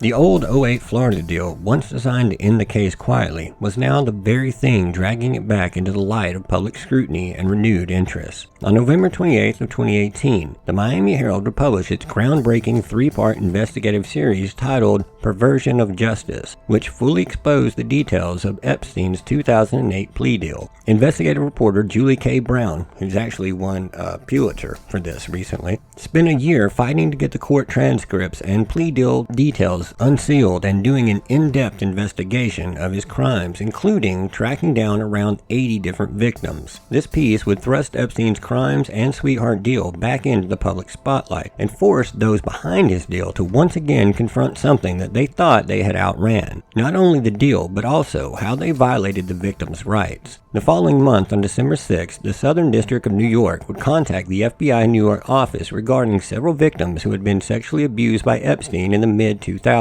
Since the Miami Herald piece had been published, attorneys for victims like Courtney Wild began legal challenges to the secretive non-prosecution agreement, arguing that the government had violated victims' rights by keeping them in the dark and not even letting them know anything until after it was already made, and only vague details, even after the fact, were ever given to them. Just so you know, by the way, I've kept victims' names out of this except for ones that are publicly known already and were vocal on their own. Courtney is more than a victim anyway. She's a fighter who's become instrumental in pushing for his final arrest, and then helped push to release all the files after the fact. The FBI, based on the SDNY contact, and in the midst of the plea deal being challenged, would determine that the Manhattan-based allegations were not covered under the Florida deal, and reopened their case into Epstein. In January of 2019, agents from the New York FBI and SDNY prosecutors would travel to West Palm Beach to consult the original FBI case agents from the 2006 investigation. Publicly available records confirm that the meeting happened, but the names that are involved are heavily redacted. They would also review around 35 confirmed victim interviews, search warrant material from Epstein's Palm Beach estate, as well as phone and flight records. In the following month, a federal judge ruled that prosecutors had, in fact, violated victims' rights by not notifying them before the deal was finalized. For the record, if they had been notified, and even if they unanimously rejected those terms, they still could have and likely would have been able to legally ram it through regardless. So whether they just didn't want to deal with telling the victims, or were just in a rush to shut this all down, their choice to not do so was the error in all of this that actually reopened the door. U.S. District Judge Kenneth Marr's decision deemed the prosecutor's actions illegal for that very reason and initiated a process for potential remedies, while also triggering the DOJ investigation that we spoke of previously. Meanwhile, the FBI would conduct interviews with victims from February until June of 2019. While they seemingly didn't put a ton into it, their investigation was able to determine that Epstein's abuse spanned from at least 2002 through 2005, and at least at his New York mansion and Palm Beach estate. What followed was the grand jury phase. That matters because this is where the case moved from investigation into formal federal action, and they didn't want another repeat of the Florida grand jury case that was also currently back under the microscope. On or about July 2nd of 2019, a federal grand jury in the Southern District of New York voted to indict Jeffrey Epstein. The indictment charged him with 1 count of sex trafficking of minors and 1 count of conspiracy to commit it. The allegations covered conduct from roughly 2002 through 2005, and the victims described in the indictment were as young as 14. On July 8th of 2019, the charges were unsealed, and after years of complicity, protection, obfuscation, deals, delays, and quiet exits, the machine that had for so long been part of keeping all of this hidden finally had no choice but to come down directly over his head. This is where we find ourselves, right back where we began this series.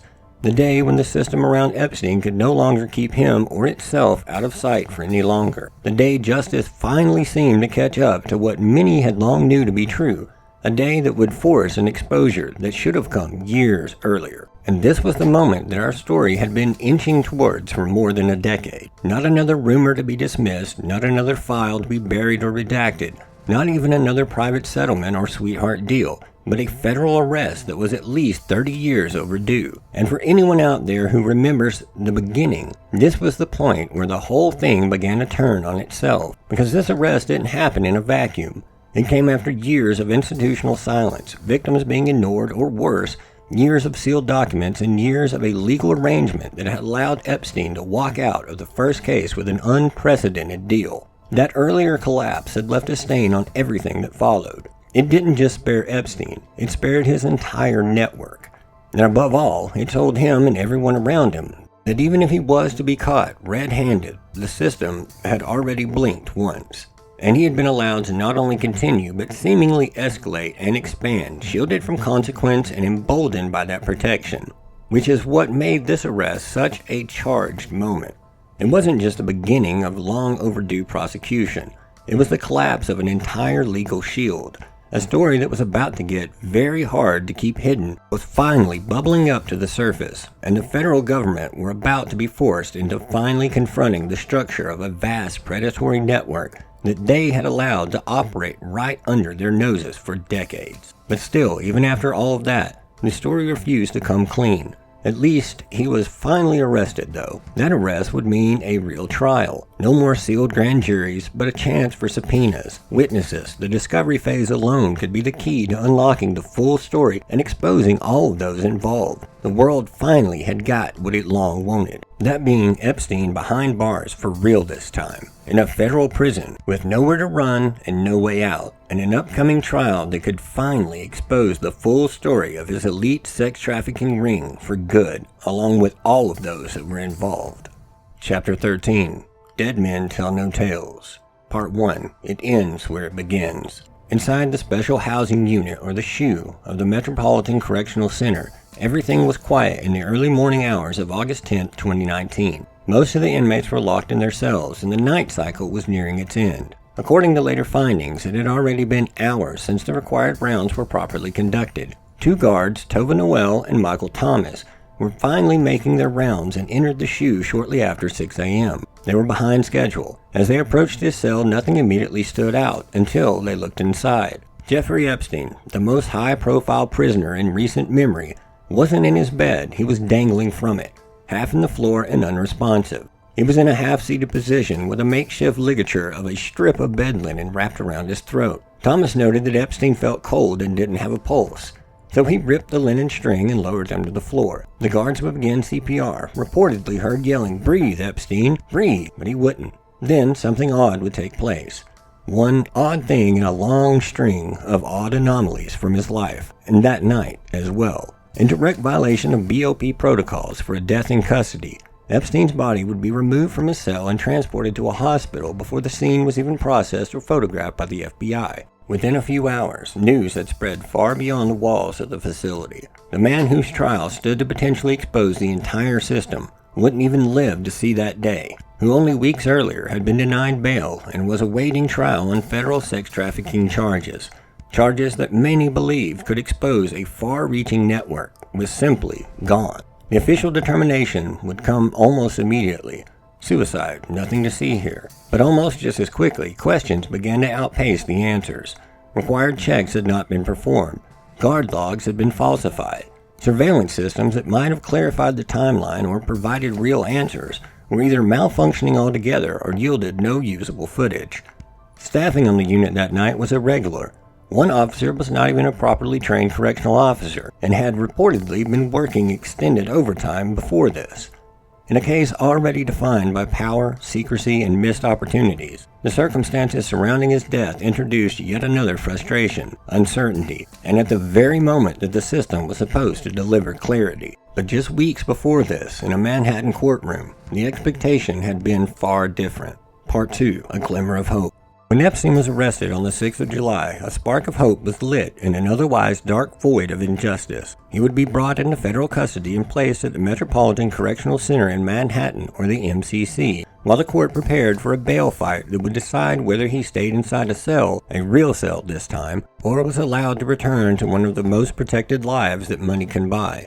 That hearing became one of the first real signs that this case wasn't going to be handled in a normal white-collar manner. Epstein's lawyers pushed for house arrest, but this time with real electronic monitoring, and he would pledge a fortune worth of at least $559 million as collateral. Prosecutors said their case was getting stronger by the day, as more and more victims came forward. They said his money wasn't enough this time. They argued Epstein posed a very real flight risk, that he had already demonstrated a willingness to evade scrutiny, and that the risk to the public and to potential witnesses was far too serious to just ignore it. The prosecutors laid out a dark picture to the judge about finding cash, diamonds, and a fake passport in his Manhattan home, all of which suggested preparation, mobility, and a man still thinking in terms of escape routes. The court would also hear from 2 women who said Epstein had abused them, and their presence underscored the human reality behind what could have otherwise been just another clinical and technical hearing. On July 18th, Judge Richard Berman denied bail and ordered Epstein to remain in jail to await his trial, arguing that he agreed with the prosecution that no combination of conditions could reasonably assure both public safety and his appearance to return in court. And with that, a man who had spent decades slipping through cracks and evading real consequence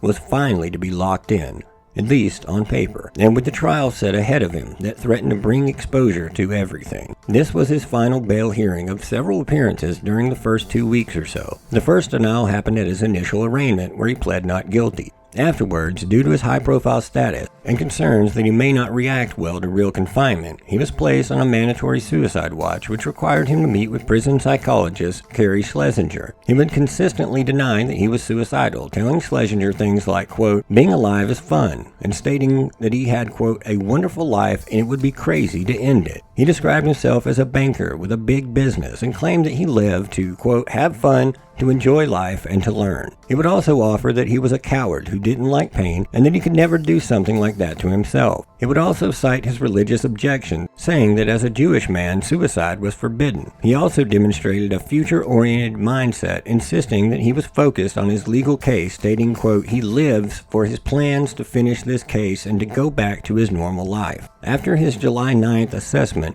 he would be taken off of suicide watch and placed on psychological observation, which he would be released from 2 days later on the 11th. He would spend the following 2 weeks frequently meeting with his attorneys, reportedly for up to 12 hours a day, always remaining upbeat for the most part. He would complain about not having this or that because he was a spoiled little elitist, and jail isn't particularly pleasant. But more than anything, Epstein was optimistic about beating his case through double jeopardy due to the charges coinciding with his 2008 trial conviction or other legal strategies that he and his ridiculously overqualified legal team were cooking up. We dug into all of this in part 3 of the Franklin cover-up series, so I don't want to drag this part out too much, but I'll bring all the new listeners up to speed and try to keep it brisk for the rest of you who may only need a reminder. While Epstein's first few weeks were largely uneventful and solely focused on his legal strategy, things were about to take a decidedly darker and more dangerous turn, which all would kick off during the first few hours of July 23rd at approximately 1:27 a.m., when a call for assistance on the shoe floor was announced by the control center. The call was for an attempted suicide in cell Z05-124LAD, a cell that at the time was housing Epstein along with his cellmate Nicholas Tartaglione.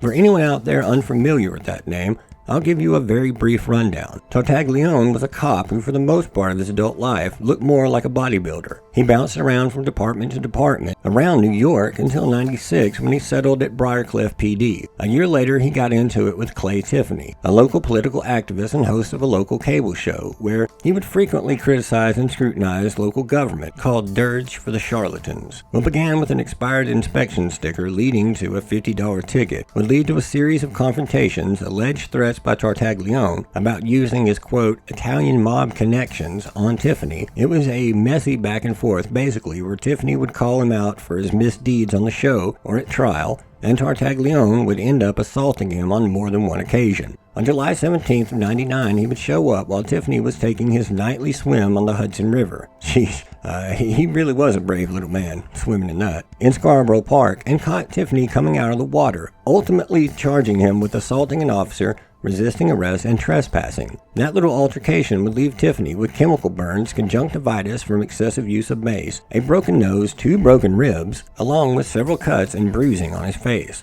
Tartaglione would suffer a broken bone in his hand, presumably from punching the living shit out of Tiffany multiple times, and that was the assaulting an officer bit. It was clearly with his face. The county DA and FBI would investigate Tartaglione for police brutality, and I'm sure you'll be shocked to hear that they couldn't find enough evidence to convict him. The charges would later be thrown out, though Tartaglione was suspended for perjury in another case. He would try to sue and get his job back unsuccessfully, but was reinstated a year later with a $320K in back pay salary. 1 year before Tartaglione would be arrested for quadruple homicide, Clay Tiffany would be found dead in his home, where he had laid for 2 weeks before a welfare check led to the grim discovery. Many people have linked Tartaglione to his death, and there are several very logical reasons to do so. As recently as 2003, Tiffany won a lawsuit against Tartaglione for $200,001, which itself caused a big stir because allegedly Tartaglione didn't even pay for it. The people of the village of Briarcliff got stuck with the bill through some shady back-channel deal that was cut. That's a whole other story, though.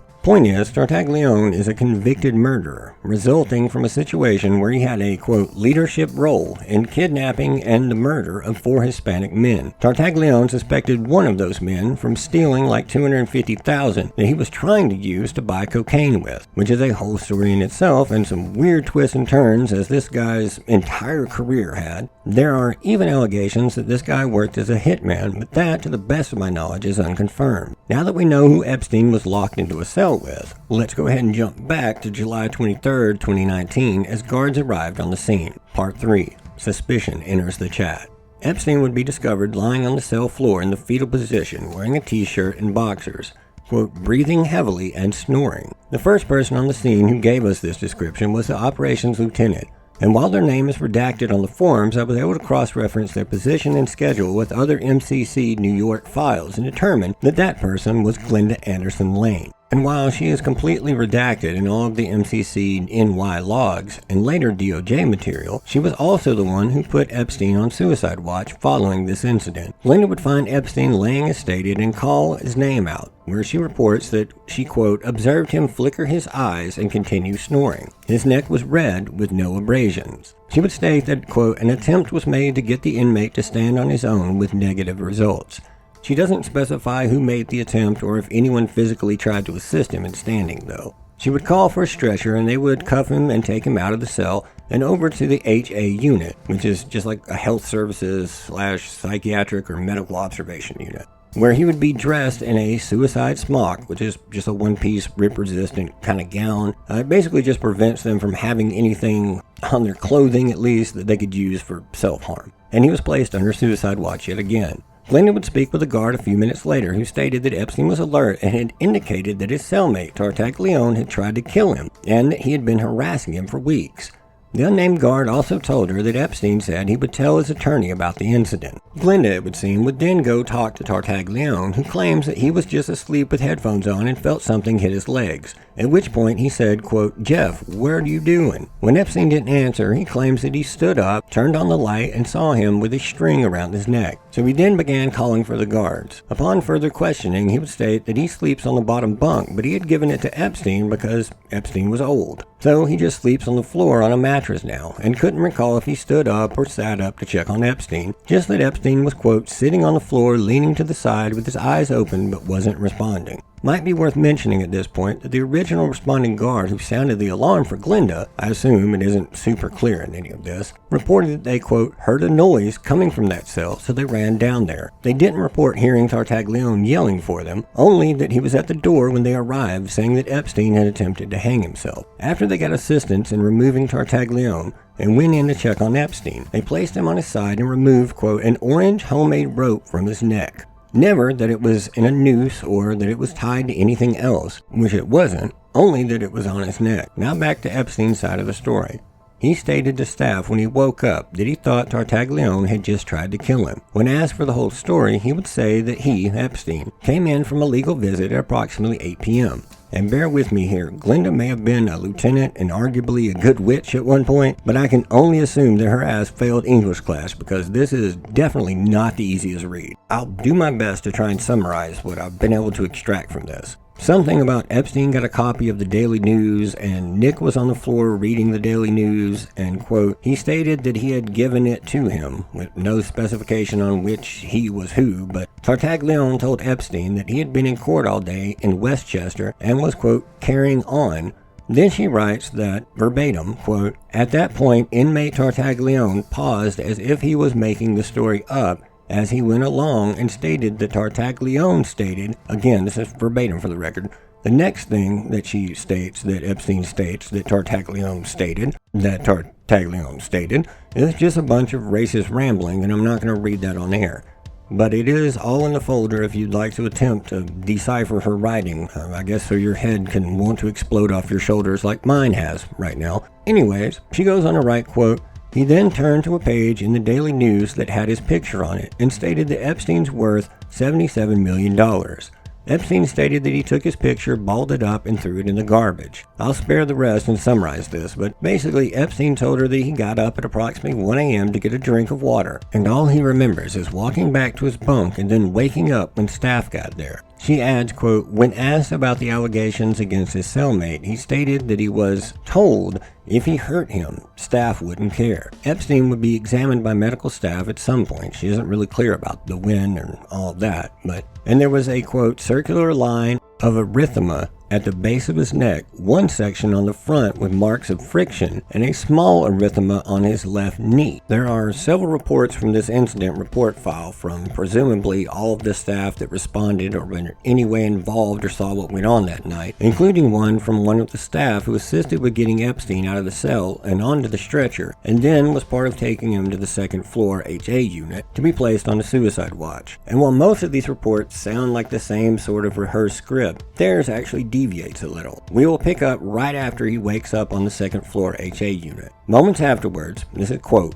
moments afterwards, inmate Epstein became responsive. While observing inmate Epstein, he sat up on the bed and began telling me that he think, it's all of these guys, so bear with me, his bunkie Tartaglione tried to kill him. Inmate Epstein, which we will just call IE from here on out, also stated that his bunkie also tried to extort money from him and stated that if he didn't pay him that he would beat him up. He stated that this has been going on for a week. I asked IE if he told staff about this and he told me no, that he'd only told his lawyer. He went on to say that Bunkie told him that if he beat him up because of his charges, Epstein's, the officers would not report it, and because of this, he was not comfortable telling the officers about the prolonged threats and alleged attempts to extort him. That's key to remember all that, okay? So, in this document, SDNY 000111098 or EFTA 00139566, we see two very feasible pieces of motive, that being extortion, and his exposure of being not only a child predator, or chomo in prison speak, but an ultra-wealthy one who is in a very dangerous and compromised position, with a cellmate who recognizes all of this, is a known murderer, and has a very lax or completely non-existent moral compass. The perfect person to accomplish a hit from inside the prison. While I can't really go as far as assigning that as a known motive or assume any confirmed involvement in his death, it certainly shouldn't be left out or instantly dismissed as a possibility. Epstein also expressed concerns about his cellmate the day before the incident occurred. This was reported by CBS News based on a corrections memo that leaked. Yet for some reason it doesn't seem to appear to be included in the Epstein files release. If you can find it, please let me know. As well as a confidential source who agreed to speak with CBS News under the condition of not being identified for obvious reasons. According to the memo and multiple correctional officers that CBS was able to interview, Epstein expressed having concerns about Tartaglione long before voicing concerns to staff or the incident taking place, but waited until the weeks before due to Tartaglione's warning about staff not reporting what he would do to him because of Epstein's child sex trafficking and abuse charges. He would also tell another officer on the eve of the July incident about Tartaglione getting his hands on a copy of the New York Daily News and about how he had tried to extort him. Despite this and prior warnings, Epstein was still placed back into his cell with Tartaglione until the July 23rd incident. I also managed to find an internal FOIA coordination email from June 15, 2020 that explicitly states, quote, "The Civil Division is handling a FOIA request from the New York Times to BOP regarding documents relating to Epstein. Some of the responsive documents reference Tartaglione. At this point, the team that is prosecuting the MCC guards has decided to withhold all of the pages that reference Tartaglione as potentially interfering with their prosecution. Let me remind you, despite ample evidence, those guards were derelict in their duty, didn't complete required rounds or checks, falsified log entries to cover it up, took naps, and spent their awake time apparently shopping online like two people who knew a fat payday was coming, and yet they still ended up dropping all charges against them. So here we see proof that there's a document referencing Tartaglione that they were deliberately withheld, not because they didn't exist, but as a stated litigation strategy. I went down this particular rabbit hole because I couldn't locate the documents where Epstein had expressed concerns to his attorneys on more than one occasion. What I was able to locate from what is documented, as well as contemporary reporting by many mainstream outlets, showed that Epstein spoke with attorney David Schoen in a meeting only days before his death, where he adamantly denied, as he maintained all throughout, attempting suicide and instead blamed Tartaglione for his injuries and trying to stage it to look like a suicide attempt, stating that Tartaglione placed the rope or cloth around his neck in what he thought was a, quote, bizarre prank, and he chose not to resist the act happening, fearing repercussions, which was the same reason that he later chose to stay silent about it out of fear of being labeled a rat. Schoen would also express disbelief that his death was a suicide because he, like everyone else who spoke to Epstein beforehand, said that he was upbeat and optimistic about his trial and upcoming bond hearing, and that none of his behavior aligned with someone in despair or contemplating taking his own life, which, to be fair, on its own doesn't prove much, because there are countless examples, some may even be from your own experience, and if so, I am truly very sorry that you experienced that, where someone does choose that route despite not showing any outward signs that it's coming. But when you look at it all together, the threats, incident, his frequently reported upbeat demeanor and discussions of future plans, it certainly seems, at least, to indicate that the official narrative makes little to no sense. Then when you add into that, a documented deliberate effort was made to obscure or minimize the documented record of what Epstein said, to whom, when, and about what before he died, it begins to cast a lot of doubt on what really took place only a few weeks later. Oh, and on the footage of the night of July 23rd from multiple cameras, which could have given us a much clearer picture of what actually happened, well, I bet you can probably guess. But we'll go ahead and get into that real quick before we move on. On July 25th, 2 days later, Tartaglione's attorney, of all people, requested that the MCC preserve the video footage from outside of their cell for the night previous and up to 4 a.m. on July 23rd. The MCC Special Investigative Technician responded, quote-unquote, done. When the government obtained the video footage on January 3rd of 2020, they discovered that it was a video from the wrong tier. The government claims that this was due to a quote-unquote mix-up in the MCC computer system that incorrectly ID'd Tartaglione's cell as being on a different tier from where the event took place.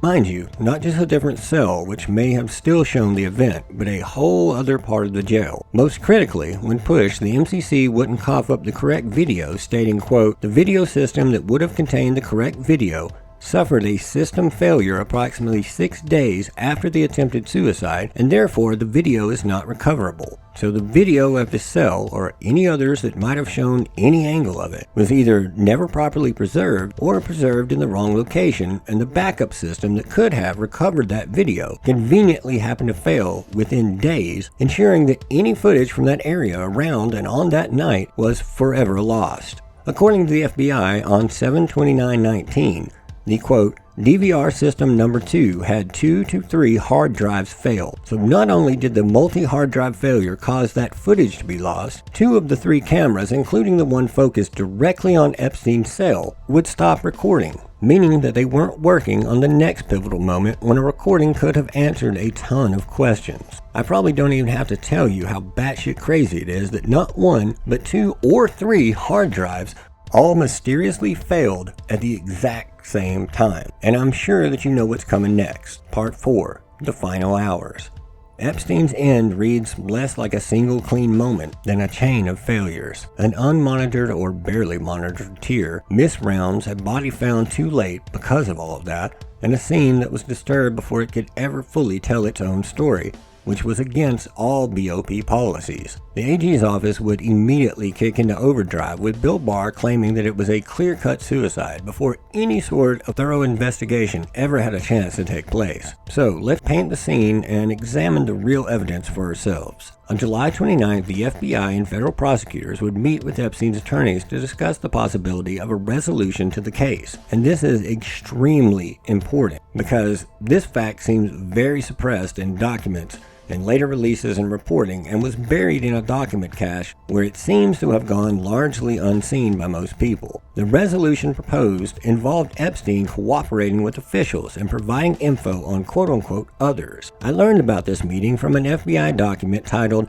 Epstein Investigation Summary and Timeline, which also states that following his death, the FBI and SDNY continued their investigation into, quote, potential co-conspirators, naming Maxwell and what appears to be 2 other redacted names. If one of them includes a lengthy title or extra content, or possibly, it could have been up to 4 or maybe even 5 other names. They openly named Leon Black in the next sentence, so we know it likely wasn't him that was named in that one. In a separate document that also mentions his possible deal, it also clearly lists out at least 4 other quote-unquote main conspirators aside from Ghislaine, who wasn't even the first one that was named, by the way, and this was based on their investigation, though no agency is listed on the document. However, based on the style, title, and reporting contained in it, it is most definitely the FBI and matches their internal document style for any other significant case notification, and references to FBI operations. The FBI specific case prefixes that I've seen 1,000 times, and it all lines up to be the FBI. Epstein's attorneys, as you'll recall, stated that Epstein was so confident that he could beat these charges in their last meeting only hours before his death that it seemed he was delusional, and even told one of them, quote, I'll see you Sunday morning.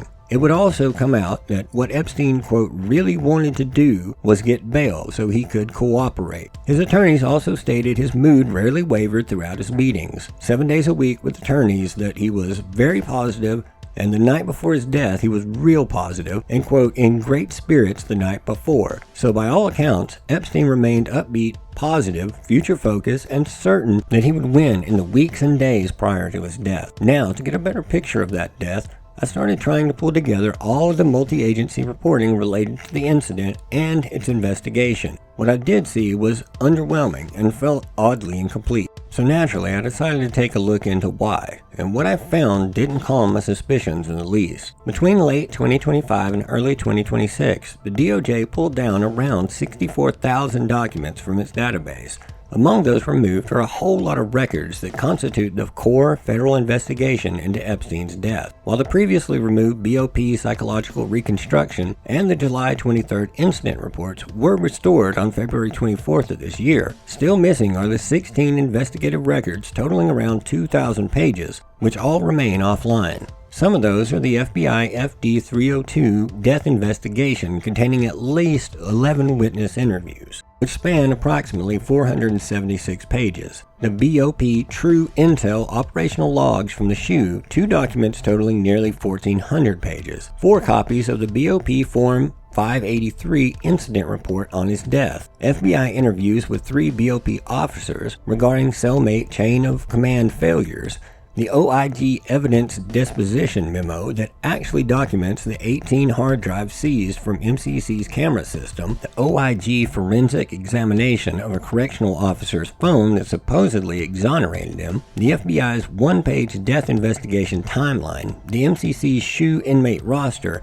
and the guard's indictment press release email. Just bear in mind, the Epstein Files Transparency Act stated allowed exceptions for withholding documents are limited to child sex abuse material, victims' personally identifying info, which they muffed considerably, active law enforcement investigations, classified national security information, an exception that has been used several times, which also raises its own very concerning questions, and images depicting the death or sexual abuse of a victim, none of which applies to the missing institutional records about the death investigation. There's only a very brief and incomplete summary, with no specific findings or details preserved in the full-text corpus that was extracted shortly after each document's set release. Some other interesting details from everything leading up to his death are the suicide watch that he was placed on following the July 23rd incident was stepped down to the much looser psych observation on the following day after 31 hours and 5 minutes. Every BOP psych assessment rated his chronic suicide risk as quote-unquote absent and acute risk level as low. It would be changed to moderate following his supposed suicide attempt on the 23rd, but returned to low the following day where it remained for the rest of his imprisonment. On July 29th, the same day as the convenient hard drive failure, Epstein was presented with a choice. He could either remain in observation without his CPAP machine, cords are not allowed in that, or he could return to the SHU with it. He chose to stay one more night in the psych observation. An unusual choice for someone supposedly so set on ending his life. It's believed that at that point, Epstein hadn't been informed that he would have a different cellmate. Speaking of, after the July 23rd incident, BOP policy required Epstein to have a cellmate at all times. That new cellmate would be Efrain Reyes, a major drug dealer from the Bronx who was caught up in a massive narcotics case and had agreed to cooperate against his co-conspirators, which meant that he had to be removed from GenPop and placed into the SHU, and would be placed with Epstein.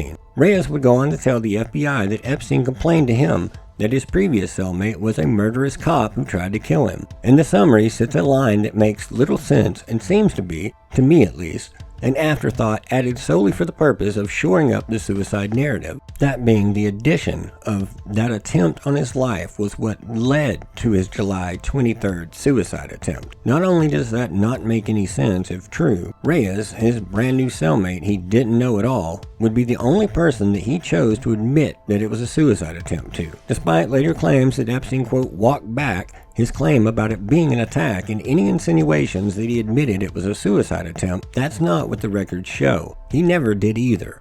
When later asked, he simply went quiet and refused to talk about it, except to his attorneys, who he always maintained it was an attack. They also point to an interview done by staff where he told them he wasn't afraid of going back into the cell with Tartaglione when the two were interviewed about it on July 31st. Probably good to recall that Epstein had some time to think about it, and possibly be warned, and didn't want to be labeled as a rat. Epstein and Reyes would spend the next 9 days as cellmates. Official documentation from that period is pretty sparse, equates to hearsay, or was given in later interviews where Reyes seems to half say what we already covered, and spends the other half sounding like a hostage repeating lines that he was given. According to him though, after expressing his fear of being killed, Reyes advised him to pay inmates and guards for protection, and we know that he listened. He also put money on Reyes books as well, which brings us back to August 9th and 10th. On the 9th around 8 a.m., Reyes would be removed from the cell for a scheduled court appearance in his case.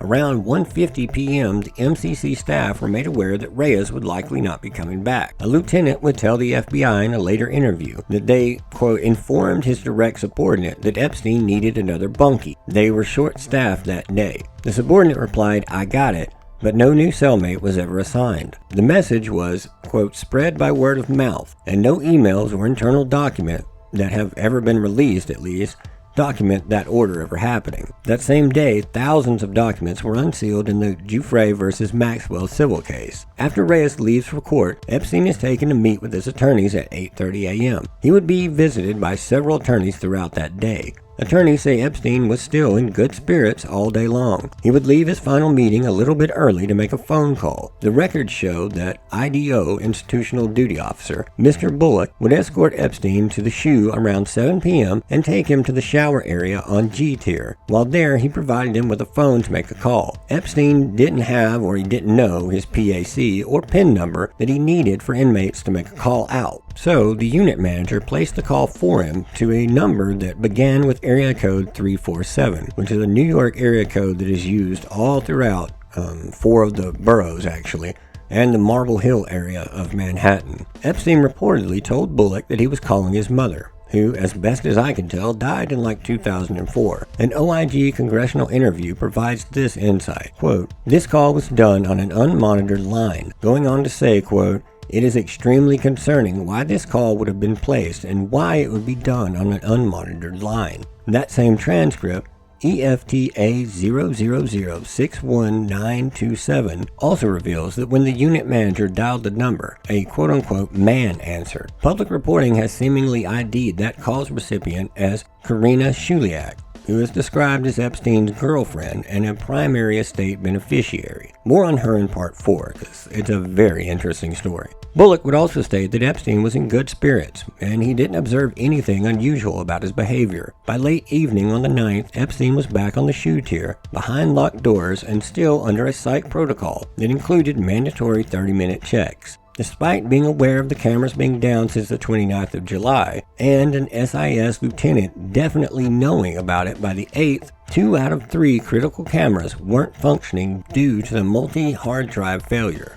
And late on the night of the 9th, 2 additional cameras would also fail that would have shown a clearer picture of anyone coming or going from his cell area, including one showing the control entrance into his tier. We discussed one angle of his end at the start of this chapter. Now let's look at the other facts. The one surviving camera feed shows that around 10:39 p.m., as marked by the investigators, an orange-colored shape, i.e. a prisoner uniform, can be seen moving up the staircase towards Epstein's cell area. Investigators would note it, but they would disagree on what it was or who it represented. It may be important to note here that inmates were locked into their cells since 8 p.m., and that it wasn't either of the 2 guards, Thomas or Noel, who were assigned to the SHU that night. Official accounts later said that no one entered the tier, but the new logs didn't cleanly erase the earlier ambiguity. So once again, the camera sees just enough to raise a legitimate question, but not enough to actually answer it. What is equally important, though, is the silence between the last confirmed nighttime activity and the morning discovery. Investigators later found that the required checks at roughly 3 a.m. and 5 a.m. were not completed. In a later interview with the lieutenant, the FBI learned this fact along with another interesting tidbit right after that statement, quote, "and that Officer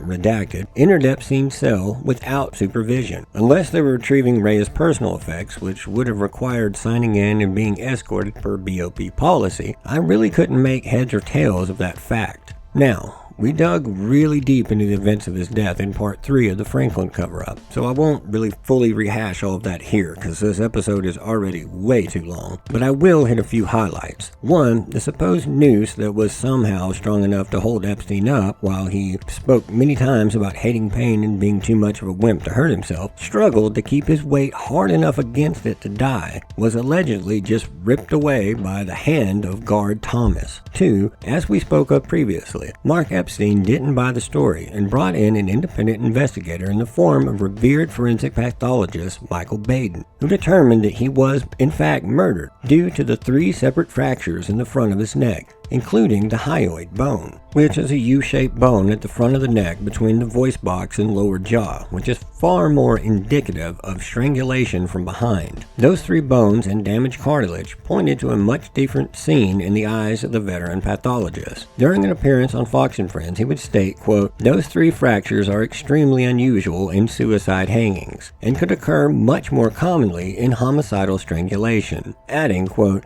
I've not seen in 50 years where that occurred in a suicidal hanging case. Baden will also point out several other things that he saw as odd, including hemorrhages in Epstein's eyes that were more common with strangulation, bedsheet that was too low to the floor to explain the neck trauma, the supposed noose that didn't match the compression marks on his neck, and the fact that his body was removed before the medical examiner could arrive to assess the evidence. 3. Attorney David Schoen didn't buy it either, and openly stated how eager and excited he was in the last time that they spoke about fighting his case. He also made the statement, quote, "I was told on August 9th Mr. Epstein remained animated and gave every indication that he was planning to fight the case vigorously as we had discussed. On August 10th, he was dead." There's also the fact that photos of his neck showed deep, thin ligature marks, deep enough to actually break the skin and cause bleeding, something not easy to do whenever you're hanging by a bedsheet, and the supposed noose had no sign of blood on it whatsoever. The lead up to his death, if taken at face value, shows a cascading series of institutional failures. If you put on your tinfoil hat and maybe squint even the slightest bit, it starts looking more like an orchestrated silent storm that just so happened to all come together on the night of August 9th into the morning of August 10th. And as it did,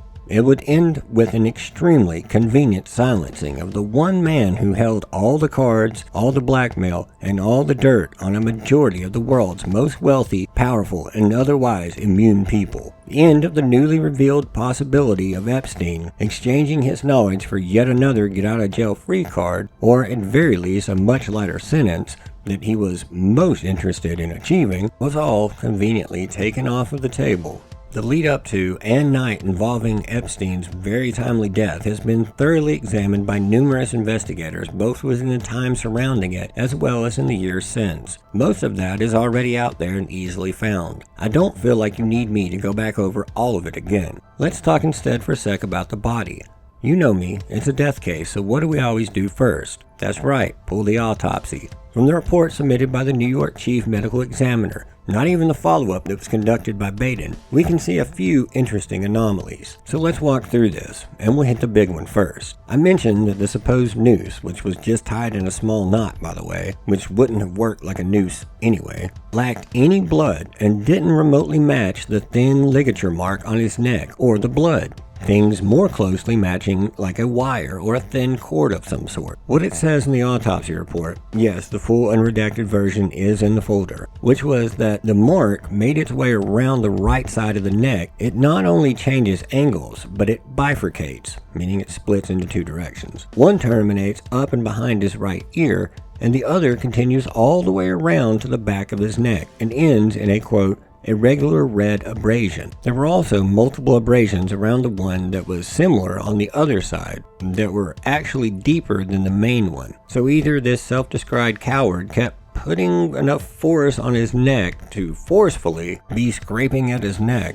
and continued to adjust throughout the whole process, but still somehow had the fortitude to just keep doing something that would already be damn near impossible to begin with, or he had some help, and that split as well as the abrasions were caused by him struggling to get loose and to breathe. There were also hemorrhages from broken vessels all over his face, and the face and head were extremely swollen and appeared filled with blood, meaning that he suffered like a lot from a loosely tied piece of bedsheet that he would have had to sit down and lean really hard against just to keep up any sort of pressure on his neck, and that he could easily have just stood up and taken off at any point had that natural self-preservation kicked in, which, mind you, no matter how determined you are, is a very hard thing to overcome. Even his mouth and tongue were hemorrhaged.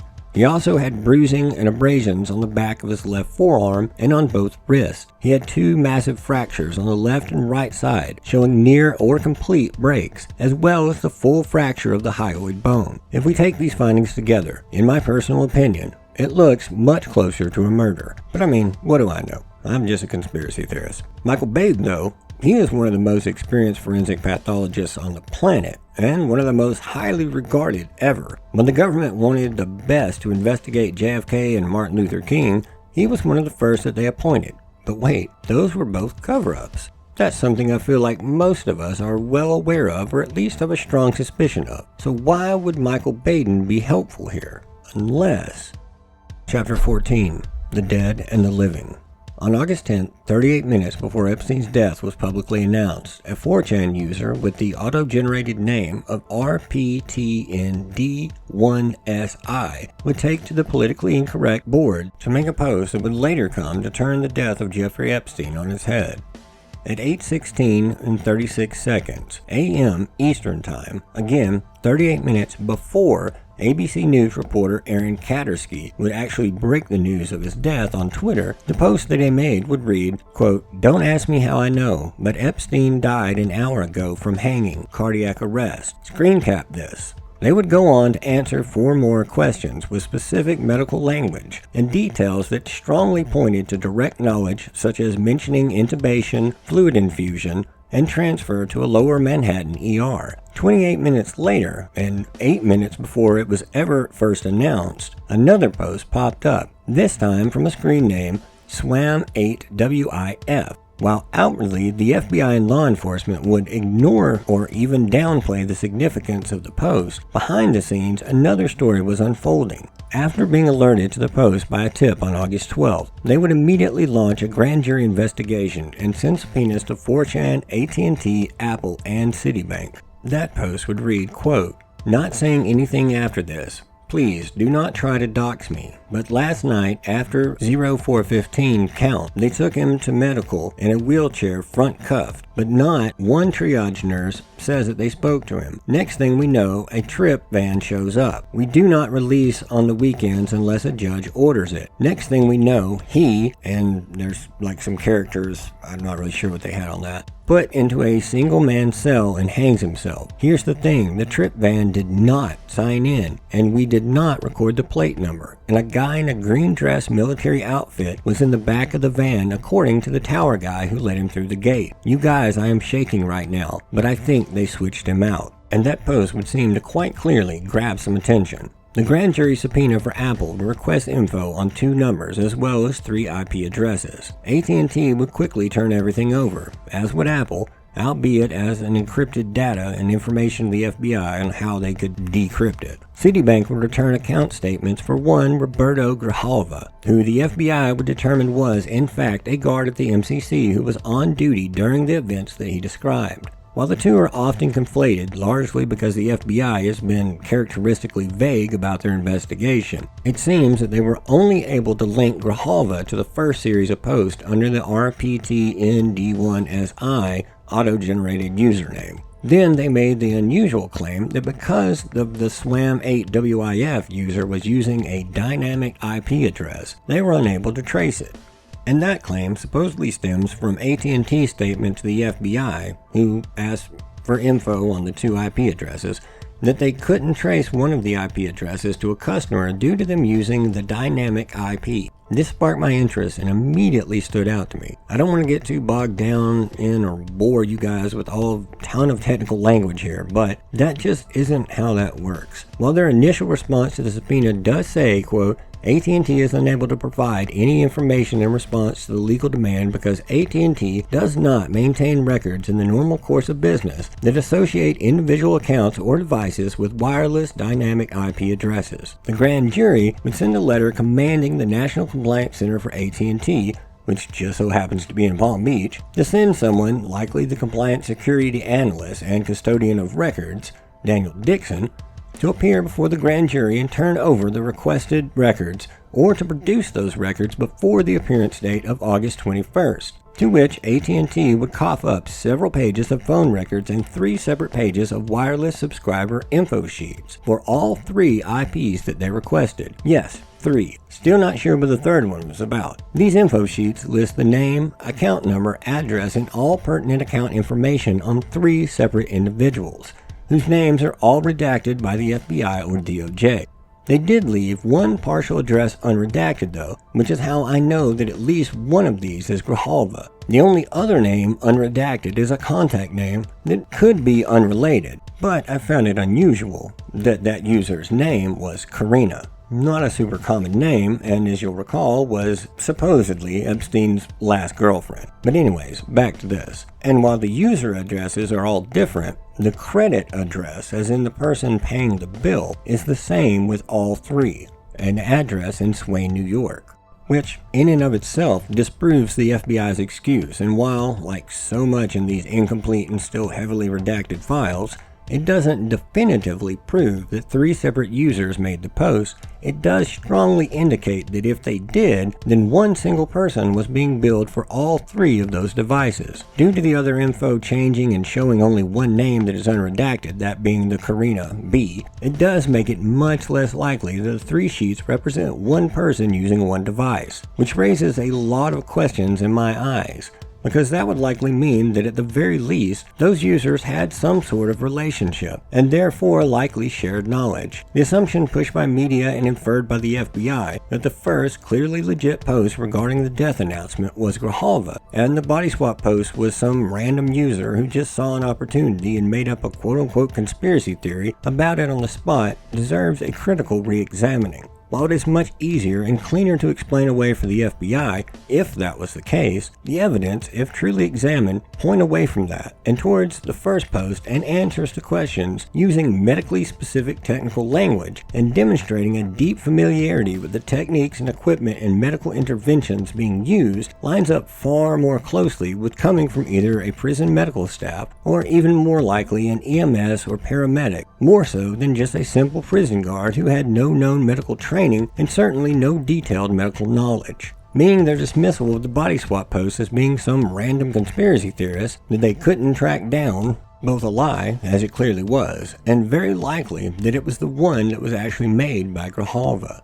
Alternatively, they were all made by Grijalva, but that doesn't seem to make sense either. As for if and why all 3 users seem to be having their lines paid for by a single billing party, the most logical thing that I can come up with is that the prison was paying for employee lines, which only further validates my assertion that medical staff / paramedics made the original post and follow-up answers, and Grijalva was the one that made the body swap post. But all 3 numbers / IPs were prison employees with company-provided lines. That's the only logical answer that satisfies every single evidentiary question. So step back out again.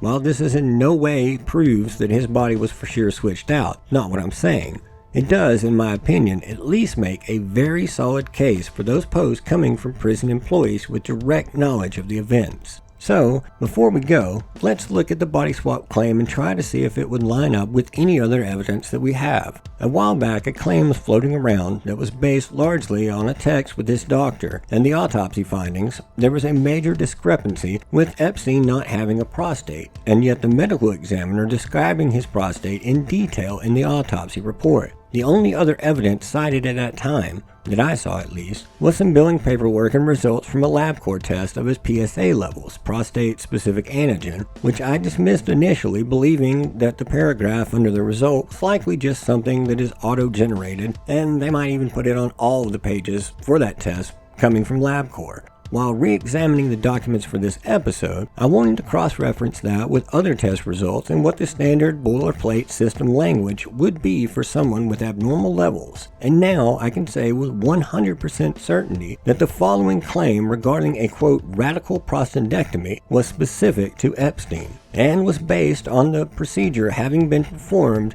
as it was noted in his medical history, and there are mentions of that going all the way back to lab work from 2010. So when you take the medical documentation, the text with his doctor that also discuss it, and other mentions throughout the files, including evidence of him possibly taking, or at least maybe investing in a product called Viru 111, a targeted A and B tubulin inhibitor for metastatic prostate cancer, someone named Jonathan Farkas, who emailed Epstein telling him about his PSA being high and asked about finding an open MRI for prostate cancer screenings, an email from the torture video guy Sultan bin Sulayim regarding novel treatments for prostate cancer, and while not specifically referencing Epstein's condition or being proof of anything on their own, there are at least 378 documents from the DOJ datasets released that are indexed as containing mentions of prostate, and 132 that specifically discuss prostate cancer. Why does it matter if he had a prostate or not, though? Well, if you haven't already heard, his autopsy mentions a prostate that is, quote, slightly and diffusely enlarged with marked enlargement of verumontanum,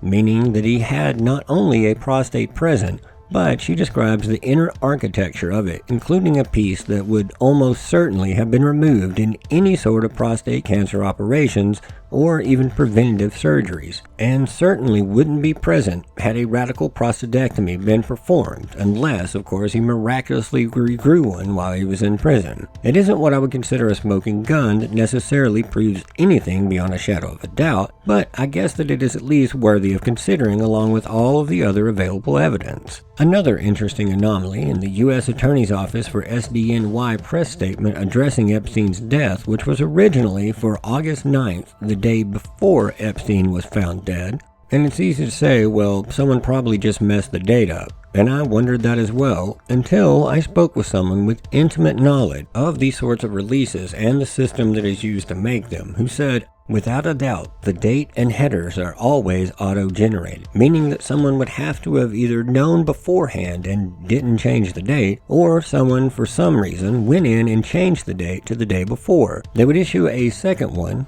once this one was starting to be noticed with the correct date on it, but not before the first one was put into the archives. There's a photo of it in the file if anyone is curious. Again, even that doesn't really prove anything on its own, but add it to the pile. There are the photo anomalies, comparisons of the nose and the body and the ear. I'm sure you've seen a lot of this, not really matching how he looked, and his left bicep tattoo that just seemingly vanished. There's the photo that a drone captured over his island, as well as a brief video that show a man standing beside a golf cart, type truck thing really, speaking to someone on a four-wheeler. And the golf cart man looks suspiciously just like Epstein, or could at least be a great body double. The footage was posted to the Rusty Shackelford YouTube channel with other drone footage of the island showing ongoing construction and other work ongoing nearly a month after his death. I wasn't able to obtain the original footage to try to extract the metadata to see when it was shot, but as far as I could tell by the state of other things on the island, it was at least after his death and the FBI NYPD raid that followed. While clips of the video are abundant,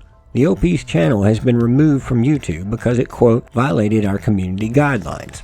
Big shocker there, right? I know. Then, if you really dig, there is the whole Bill/Roger Farrington angle, which is way too long to get into here, but Bill Farrington was the sole photographer who somehow got tipped off to be at the hospital and in the perfect position within the ambulance bay when Epstein was brought there. For some reason, it seems Bill has refused to discuss or do any interviews about his amazing scoop that he got, one with a whole host of strange anomalies within those photos as well. The point of this isn't to prove or disprove if Epstein is alive or not, but to present the facts and the strange anomalies and give you enough info to try to at least decide for yourself. And I hope that I've done that. Now, in closing, let's briefly summarize and take a look forward to part 4. Jeffrey Epstein's story ends the same way that it unfolded, surrounded by unanswered questions.